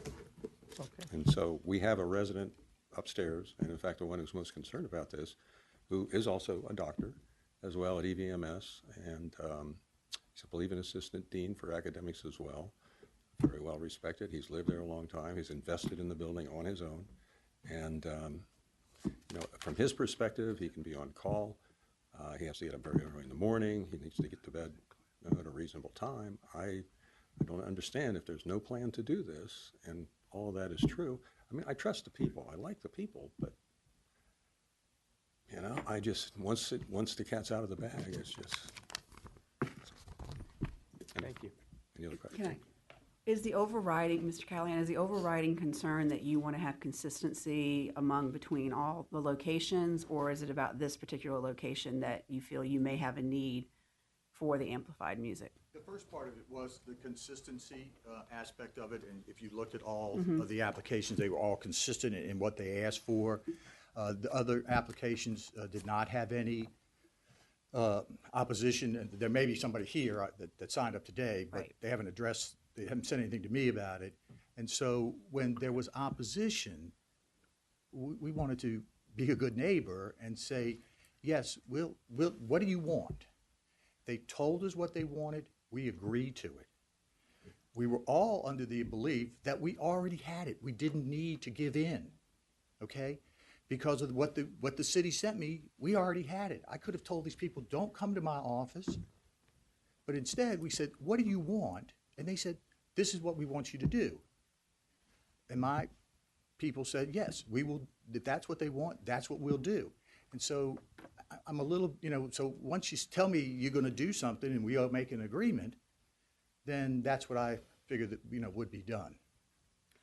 I need to be clear. What was the agreement you agreed to between the parties? The agreement that we talked about was that we would back off until 10 o'clock on entertainment on Sunday through Thursday, and midnight on Friday and Saturday.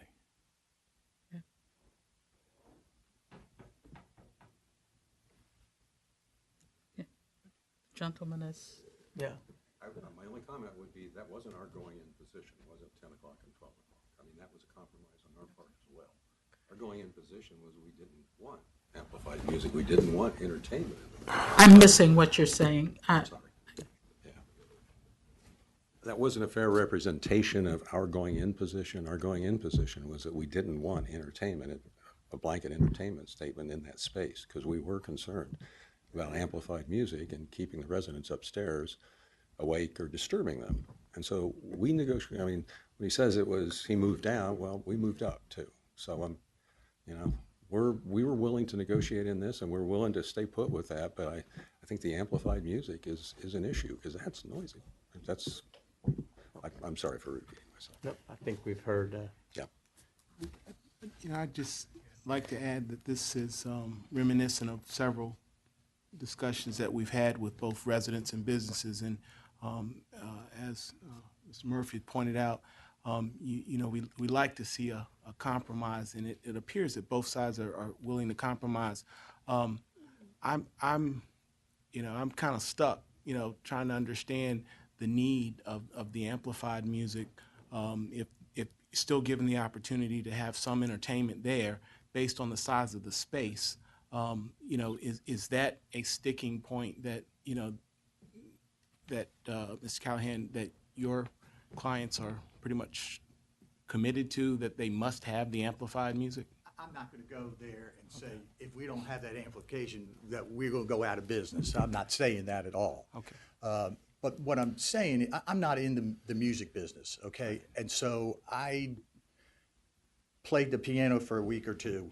And so, could you hear the piano? Would you have to put a microphone on it to hear it? If I had a guitarist in there, would I need to have it amplified so you could hear the guitarist sing?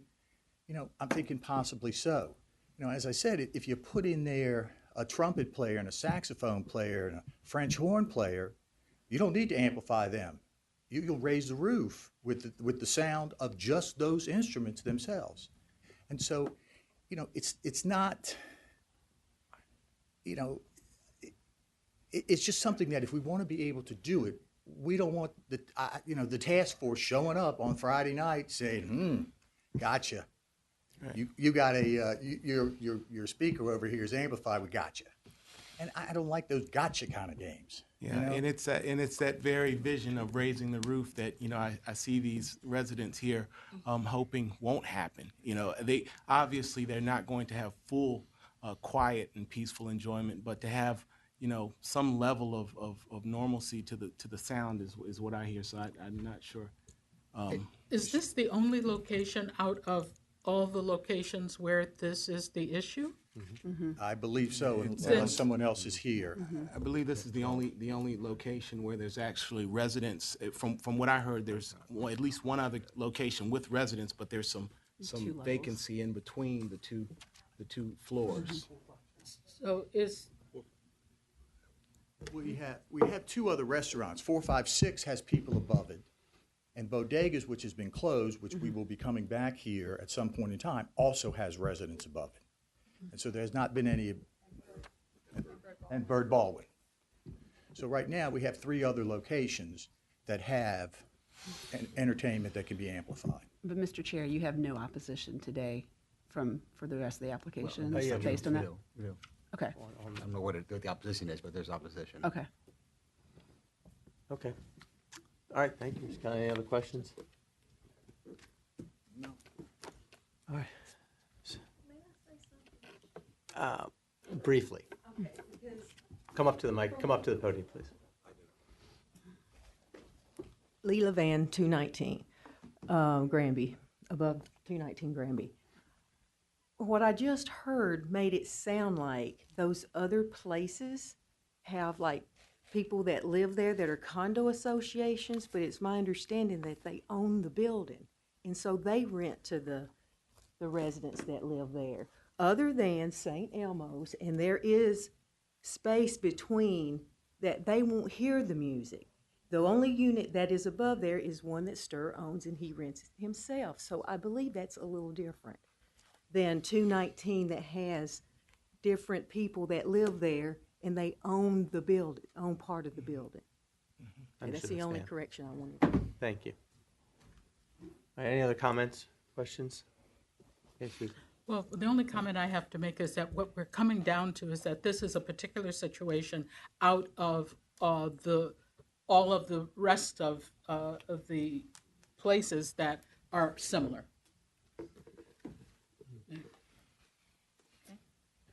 The motion is to approve the conditional use permits, subject to the conditions contained in the staff report, and that is with the modified hours for entertainment, closing at 10 o'clock from Sunday through Thursday and midnight on Friday and Saturday. Mr. Hales? I'm going to quickly go back to a vote that came up a couple of months ago with a property over in Freemason. And a fairly new resident was trying to limit the hours of an operation that has been there for a long time. And I told that resident, you know, you moved there with the assumption that this was a commercial space and they were having these operating hours. This is the same situation, but in reverse. These folks bought the condo with the assumption that they live without the amplified music below them. I don't think it's fair if I were a condo owner to have the rules changed on me mid-game and say, now you can have amplified music. That could affect their property value for somebody else coming in there. You know, I really wish the applicant can get together with the residents and you're so close. Just get rid of the amplified and you're there and make everyone happy. But if the residents just absolutely cannot live with it, I think given the fact that they bought that property under a condition that's operating under today, it's not fair to change that condition on them post them buying the property. So for those reasons, I vote no.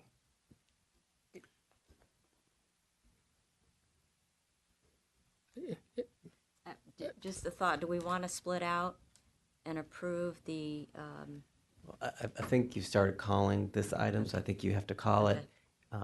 Before we proceed to the next item, members of the commission, you may want to take a moment to see if there's any motion among any of you to vote on the application with a modified condition on the entertainment, maybe to not permit amplification.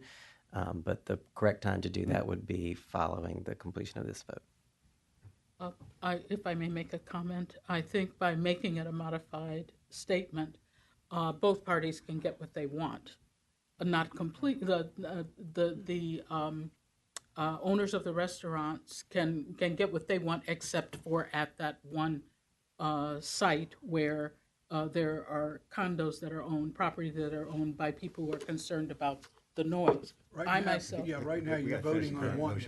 On one, that's what I'm talking about, on one. But how it affects the entire. What Adam and Susan were sort of bouncing around was, if there is opposition to the entertainment and we vote no and we stop, then we've denied the application. Right. Okay. The concern is, and Adam says we should go through this vote, and that's correct. Then at that point, if somebody wants to modify a different motion, we can go through that, which would eliminate what we think is the concern, rather than go through a denial. May I make a suggestion, please? I may be out of order. Well, let's finish the vote on this matter here, and then we'll reopen it, Callahan, and hear you. Ms. Austin? Will you state it again, please? So the motion would be to approve the conditional use permit with the conditions contained in the staff report. Okay, and we go through this vote first. Okay, then, yes. Yes. Mm-hmm. Mr. Houchins? I'd like to echo Commissioner Hale's comments. I wish the applicant was agreeable to removing the condition for the amplified music, and with that, I vote no. Mr. Murphy? I don't think that amplified music is conducive to the space, and I trust that the restaurant operators would choose not to use amplified music. And it feels like if this is denied, we're going to end up in the right place, so I vote no. Ms. Shelton? No. And Dr. Newman? No. I'm embarrassed to say, but I thought I was voting on something else. Can I would have to vote no as well. Can I make a motion? Can I make a motion now? Yes. I would like your to, vote. I amended my, can I do that? All right, what you want to do is look at that gentleman on the far end, who's your attorney. Did you not understand what the? I didn't. Okay. So if you were voting on approving the conditional use permit to allow the entertainment to be amplified at any time that the applicant chooses to have it amplified, what's your vote? No. Okay. That concludes that item, Susan. Okay. I would like if I may That- make a motion. I'm sorry, that concludes that vote. Whether we're done with the item, I think I'll turn that over to the chair. We'll entertain motions from the commission. Well, we'll get a motion first. Okay, Let's gotcha. see if, So let's be sure there's a I would like to motion. make a motion to amend the application to allow for music, but not amplified music at the times given, agreed upon, or submitted by the applicant, till 10 p.m. weekdays and midnight weekends. So that motion would be to amend the condition. And I would like second that motion, please. So the motion's on the table, has been moved and seconded. Comment. What's that? And now it's appropriate to have comment. Correct. Right. Mr. Callahan. I would ask then that we would move that we would go ahead and agree to remove the amplification, but we'd like to go back to our original application where we are going to be open until 2 o'clock. So even though we can't be amplified, we'll all go right back to where we were when we started. That's what they want, be no amplification, but then we would still be able to stay open until 2 o'clock. So I'm consistent with every other location that I have. You want to stay open until 2 o'clock or have live entertainment until 2 o'clock? I could have live entertainment until 2 o'clock, but it would not be amplified. Every day or? That's allowed currently, right? If you have no entertainment, right?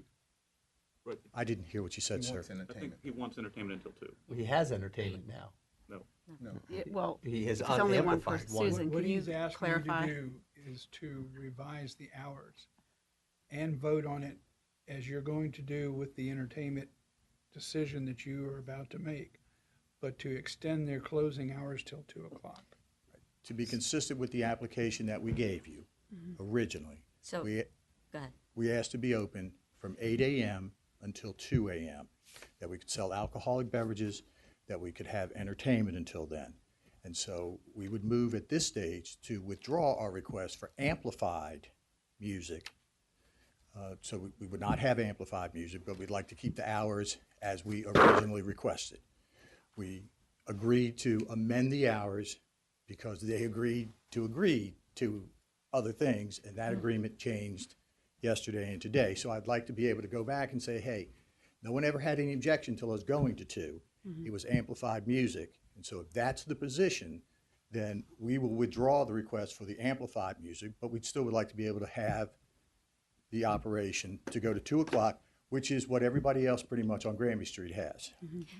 And just to clarify, your opening hours would still be the same, 11 on Sunday? No, to- I think they would be 8. I think there was 8 So on across the board, 8 to 2. 8 to 2 Okay. across the board. So 8 to 2, operation and entertainment unamplified. Limited to no more than 3 unamplified musicians, is that correct? That's correct. What are the current? Yeah, what do they have now? 1. So what they're asking for is for 3. Right. We have one. We can have Today, one. today, if I went to 219, what They have could I do? 1 unamplified. That's what Till they're allowed 2 to have a.m. as an eating and drinking. Correct. Until Till 2 a.m. She's Okay. asking what the hours are right now. I just said till So 2. 2. So we would just be adding 2 other. I understand. Yes, ma'am. So like, again, a piano player, a singer, a guitar player, and a singer, that kind of thing. I got it. What's not unamplified? From your side, you guys have a moment to.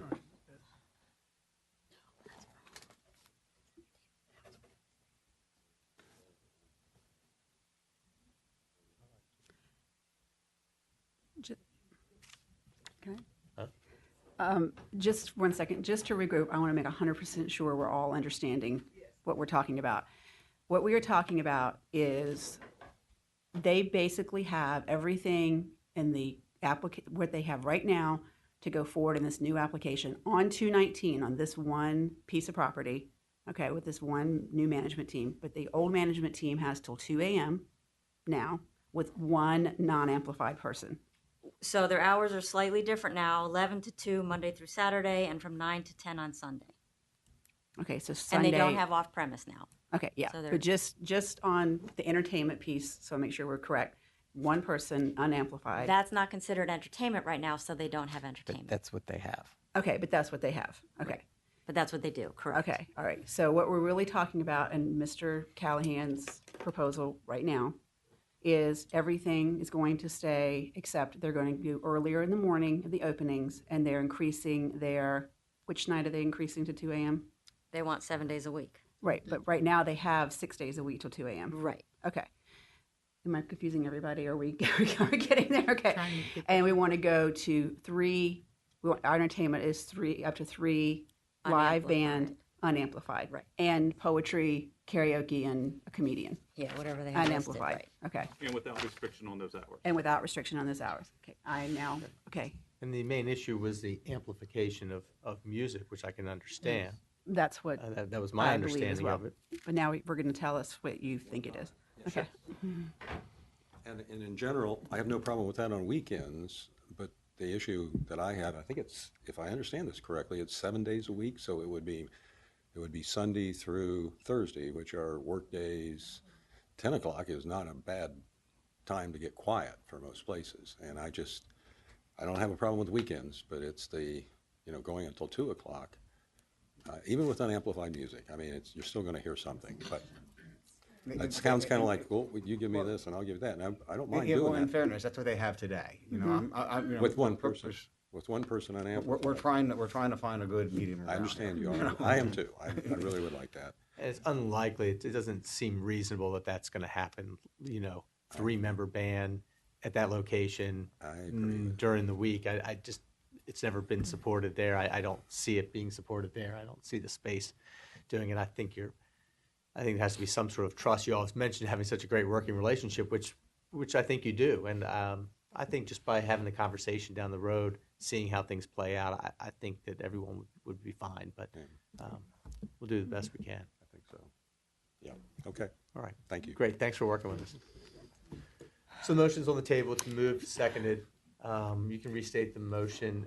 Well, at this point, it is different. So I think your option now is to either vote on what Mr. Hale's motion, or if Mr. Hales would like to amend his motion to match the amended application as stated by Mr. Callahan, then you can vote on that. But they're not quite the same because the hours of operation were different. Yeah. I would like to amend my motion. God help me for getting this right. So that the hours will be until 2 a.m., 7 days a week. They were permitted a 3-member, non-amplified entertainment. And all other And opening at 8 a.m. And opening at 8 a.m., excuse me. All other conditions, they remain the same that's in the original. Does that match your amended application, Mr. Callahan? It would, based upon Okay. upon his amendment. Okay. Mr. Hales stated it correctly. And I'll second all the that. other entertainment options. Yeah. Including all the, everything Yeah. else stays the same. And I'll second. Second. Okay. Okay. All right, so the motion is to approve the conditional use permit subject to the modified conditions, which is to allow unamplified music with a 3-member band and other options from 8 o'clock a.m. until 2 o'clock a.m., 7 days a week. Mr. Hales, 3-member unamplified band. unamplified. It would be a bummer if I said no right now. Aye. Ms. Austin, Yes. Mr. Houchins, Aye. Mr. Murphy, As a resident downtown, I've found that it's not the business type or use that determines whether or not there's a good relationship between the residents and the business themselves. It's the willingness to be neighborly on both sides, and knowing the restaurant owners and the property owners and knowing the residents, I have no doubt that they're going to continue to have a good relationship. I vote aye. Ms. Shelton, I would just like to say, years and years ago, when I worked in the Department of Development and with Dr. Siegfried and Barbara and others, to start all of this, I thank all of you for your investment, both the residents, the condos, Mr. Hickson for his new investment, and certainly Stir and Barbara for all of theirs. And with that, I vote aye. And Dr. Newman. I vote aye. Thanks for the hard work on this. We appreciate it. Make that recommendation to council. Item 11. The next item is item number 11, 456, for the following conditional use permits at 456 Granby Street. A restaurant operating after 12 o'clock midnight, live entertainment, and sale of alcoholic beverages for off-premise consumption. The purpose of this request is to allow the restaurant to operate after 12 o'clock midnight with live entertainment and to sell alcoholic beverages for off-premises consumption under new ownership. This is an application for 456 Fish for a conditional use permit for the live entertainment with extended hours for a restaurant, and then the off-premises sale of alcoholic beverages. Again, like the last application, this is to allow a change in ownership to an existing restaurant, and the other permits that I had just mentioned. So the proposal or the location is, again, an existing restaurant located downtown with a mix of commercial and residential uses, downtown mixed use district. And as far as the proposal, the exact proposal, just like the last one, except so this one had off-premises alcohol before, did not have entertainment. So they'd be adding the entertainment options, same thing, 3-member live band, karaoke, comedian, poetry reading. And then the hours of operation for alcohol and entertainment both would be 8 a.m. until 2 a.m., 7 days a week. The alcohol for off-premises consumption will be sold between 8 a.m. and 12 midnight, 7 days a week. And the capacity you see is the same, remains unchanged at 175. And the off-premises alcohol types includes what you see there in front of you, the beer and wine, specialty size single servings of beer, and then refillable growlers. With that, staff does recommend approval of the different conditional use permits subject to the conditions contained in the staff report. Thank you. There is no opposition.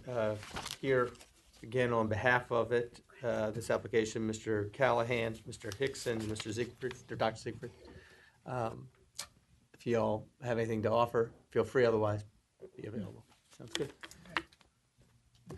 Ready for you, Susan. Sorry. Motion? The motion is to approve the conditional use permit subject to the conditions contained in the staff report. Mr. Hales? Aye. Ms. Austin? Yes. Mr. Houchins? Aye.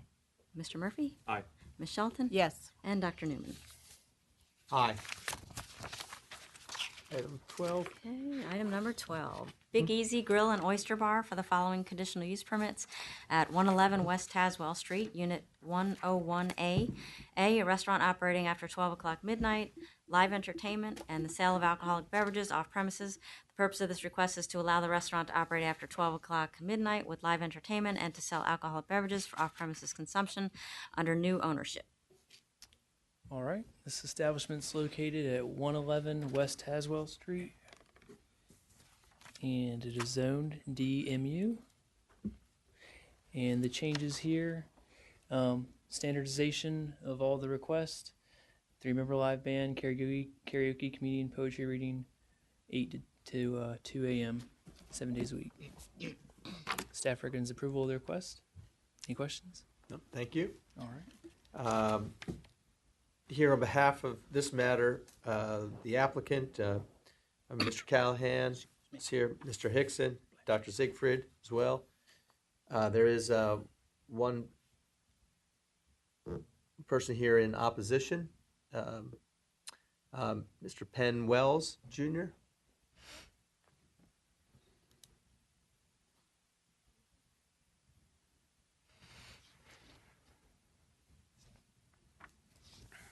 Thank you. I'm Penn Wells. I live at 123 College Place. I'm really not here in opposition. I really came more to on a fact-finding mission than anything, because I live across the street at Harbor Heights. In the interest of full disclosure, I'm a big fan of the restaurants, and Jim and Stir and the others, really just wanted to know what was going on. So I just wanted to clarify that fact. I think these folks have done a great job with what they've done in the downtown area with the restaurants, and I have a lot of confidence that they'll do the right thing for the residents in that area. So really just came to hear what was going on and find out whether we were going to have a rock band going in Tazewell Street till 2 a.m. Right below my window in Harbor Heights. So I just wanted to clarify that. Thank you very much for your time. Sure, Mr. Wells. You feel comfortable with what you've heard here so far today? Yeah, I think so. Okay, great. And nothing else to add? Sounds great. All right. Susan? The motion is to approve the conditional use permit, subject to the conditions contained in the staff report. Mr. Hales? Aye. Ms. Austin? Yes. Mr. Houchins? Aye. Mr. Murphy? Aye. Ms. Shelton? Yes. And Dr. Newman. Aye. Next item, number 13. Number 13, Bird and Baldwin Brothers Steakhouse for the following conditional use permits at 116 Brook Avenue, Unit A. A, restaurant operating after 12 o'clock midnight. B, live entertainment. And C, sale of alcoholic beverages off premises. The purpose of this request is to allow the restaurant to operate after 12 o'clock midnight with live entertainment and to sell alcoholic beverages for off-premise consumption under new ownership. Okay, this application is Bird and Baldwin Bros Steakhouse. They're coming in for a conditional use permit at 116 Brook Avenue. They are located downtown on the north side of Brook Avenue. They're coming in for a change of ownership to an existing restaurant that already has alcohol sales. However, they are adding entertainment and off-premise alcohol sales. They're zoned downtown mixed use. The request, again, is to allow the change of ownership and add limited entertainment and to sell alcoholic beverages off premises. Hours of operation are going to remain the same, 8 a.m. till 2 a.m., 7 days a week. The sale of alcohol beverages off premises is 8 a.m. until 12 midnight, 7 days a week. There is a slight change in the capacity. They are going from 183 total capacity down to 178 total capacity. And entertainment, they still have they're adding 3-member live band, karaoke, comedian, and poetry reading. Any questions? Nope, thank you. Is the entertainment both the indoor and outdoor area? They don't have outdoor, only Leone's. Well, they have the up top and they do And they have have the a outdoor front. area in the Yeah, back. they do. In the back. We're on Bird and Baldwin. Bird and Baldwin. Oh, I'm sorry, I was looking at the wrong. Yeah, Yeah, this one doesn't have outdoor. We're all getting All right. Again, here on behalf of this, Mr. Sully Callahan, Mr. Hickson, and Dr. Siegfried, again, no opposition on this item. Okay. The motion is to recommend, the motion is to approve the conditional use permits, subject to the conditions contained in the staff report. Mr. Hales? Aye. Ms. Austin? Yes. Mr. Houchins? Aye. Mr. Murphy? Aye. Ms. Shelton? Yes. And Dr. Newman. Aye. Item 14. Number 14. Leone's for the following conditional use permits at 449 through 455 Granby Street and 105 to 119 West Charlotte Street. A, restaurant operating after 12 o'clock midnight. B, live entertainment. C, sale of alcoholic beverages off premises. The purpose of this request is to allow for the restaurant to operate after 12 o'clock midnight with live entertainment and to sell alcoholic beverages for off-premise consumption under new ownership. Okay, this application is Leone's. They're coming in for a conditional use permit at 449 through 455 Granby Street and 105, 119 West Charlotte Street. They're on the southwest corner of Granby Street and West Charlotte Street. They are coming in to allow changes of ownership to an existing restaurant that currently has entertainment and the sale of alcohol beverages off premises. They are zoned downtown mixed use in the downtown historic district. Again, the request is to allow a change of ownership to an existing restaurant with entertainment and the sale of alcohol beverages off premises. The only changes with Leone's is the hours of the off-sale alcohol. They are going from 8 a.m. to 12 midnight, 7 days a week, instead of 10 a.m. until 12 midnight, 7 days a week.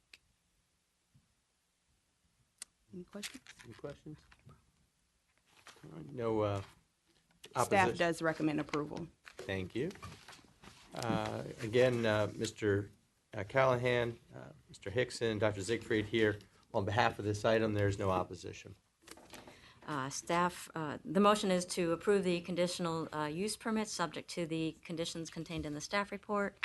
Mr. Hales? Aye. Ms. Austin? Yes. Mr. Houchins? Aye. Mr. Murphy? Aye. Ms. Shelton? Yes. And Dr. Newman? Aye. Thank you all for your work today. Kept us busy. Next item, 15. Number 15, Hair of the Dog Eatery for the following conditional use permits at 250 Granby Street. A, a restaurant operating after midnight. B, live entertainment. And C, the sale of alcoholic beverages off-premise. The purpose of this request is to allow Hair of the Dog to operate the existing restaurant with additional managers. All right, this is an application from Hair of the Dog Eatery on 250 Granby Street downtown. There is an existing special exception here from last year to operate an entertainment establishment with alcoholic beverages and a special exception for off-premises alcohol sales. So this request is for that same establishment to add managers to the establishment, and so therefore they're in here for their conditional use permits. It's in the downtown mixed-use district. And the proposal for the operational characteristics are, as you see here, they are keeping everything the same, hours of operation for on-premises alcohol, entertainment, off-premises alcohol, their types of off-premises alcohol, and the seating and capacity is all the same. The only thing they are changing with their entertainment is they're going to a 5-member live band, whereas before they were permitted to have up to 3-member live band. With that, staff does recommend approval of the conditional use permit requests, subject to the conditions contained in the staff report. And we did receive a letter, an email of support from the Downtown Norfolk Civic League. Okay, thank you, Chris. No opposition to this item, and here today is the applicant, Mr. Vineet Lau. Good. Okay. The motion is to approve the conditional use permits subject to the conditions contained in the staff report. Mr. Hales? Aye. Ms. Austin? Yes. Mr. Houchins? Aye. Mr. Murphy? I vote aye. Ms. Shelton? Yes. And Dr. Newman? I will make that recommendation. Thanks so much for your patience today. Okay. And then the last items, the new business, we've got some initiations. The first is to initiate a zoning text amendment, to the Norfolk zoning ordinance to modify the grounds for granting variances, maximum penalties for ongoing zoning violations, and regulations for wireless communication infrastructure to reflect changes made in state law. Any discussion? All right, Okay. Mr. Hales? Aye. Ms. Austin? Yes. Mr. Houchins? Aye. Mr. Murphy? Aye. Ms. Shelton? Yes. And Dr. Newman? Aye. Okay, and again, a development certificate for 860 Kempsville Road for the Kempsville Behavioral Health Center. No waivers were required on this. This is just approval of the development certificate as you reviewed downstairs as it went through the ARB process. Okay. No comments from us? Okay. The motion is to approve the development certificate. Mr. Hales? Aye. Ms. Austin? Yes. Mr. Houchins? Aye. Mr. Murphy? Aye. Ms. Shelton? Yes. And Dr. Newman? Aye. Okay. Thank you for your patience, gentlemen. And the last one is another initiation for a text amendment to Section 3.7.13, Principal Accessory and Temporary Use Table for Special Purpose Districts to allow continuing care retirement community to be permitted in the East Beach Harbor Special Purpose District by right. So the motion would be to approve the initiation of the zoning text amendment. Okay. Mr. Hales? Aye. Ms. Austin? Yes. Mr. Houchins? Aye. Mr. Murphy? Aye. Ms. Shelton? Yes. And Dr. Newman? Aye. This concludes our business for today. Any comments from commissioners? Director? Well, I'm pretty sure I could stall 15 minutes so we can make it till 5, but I promise not to do that. No comments. Much appreciated. Enjoy what looks like a weekend without rain. I don't want to jinx it, so. Or humidity. But enjoy it, please. Sounds good. Thank you. Thank you. Mr. Lita, anything? No, sir. All right, thank you.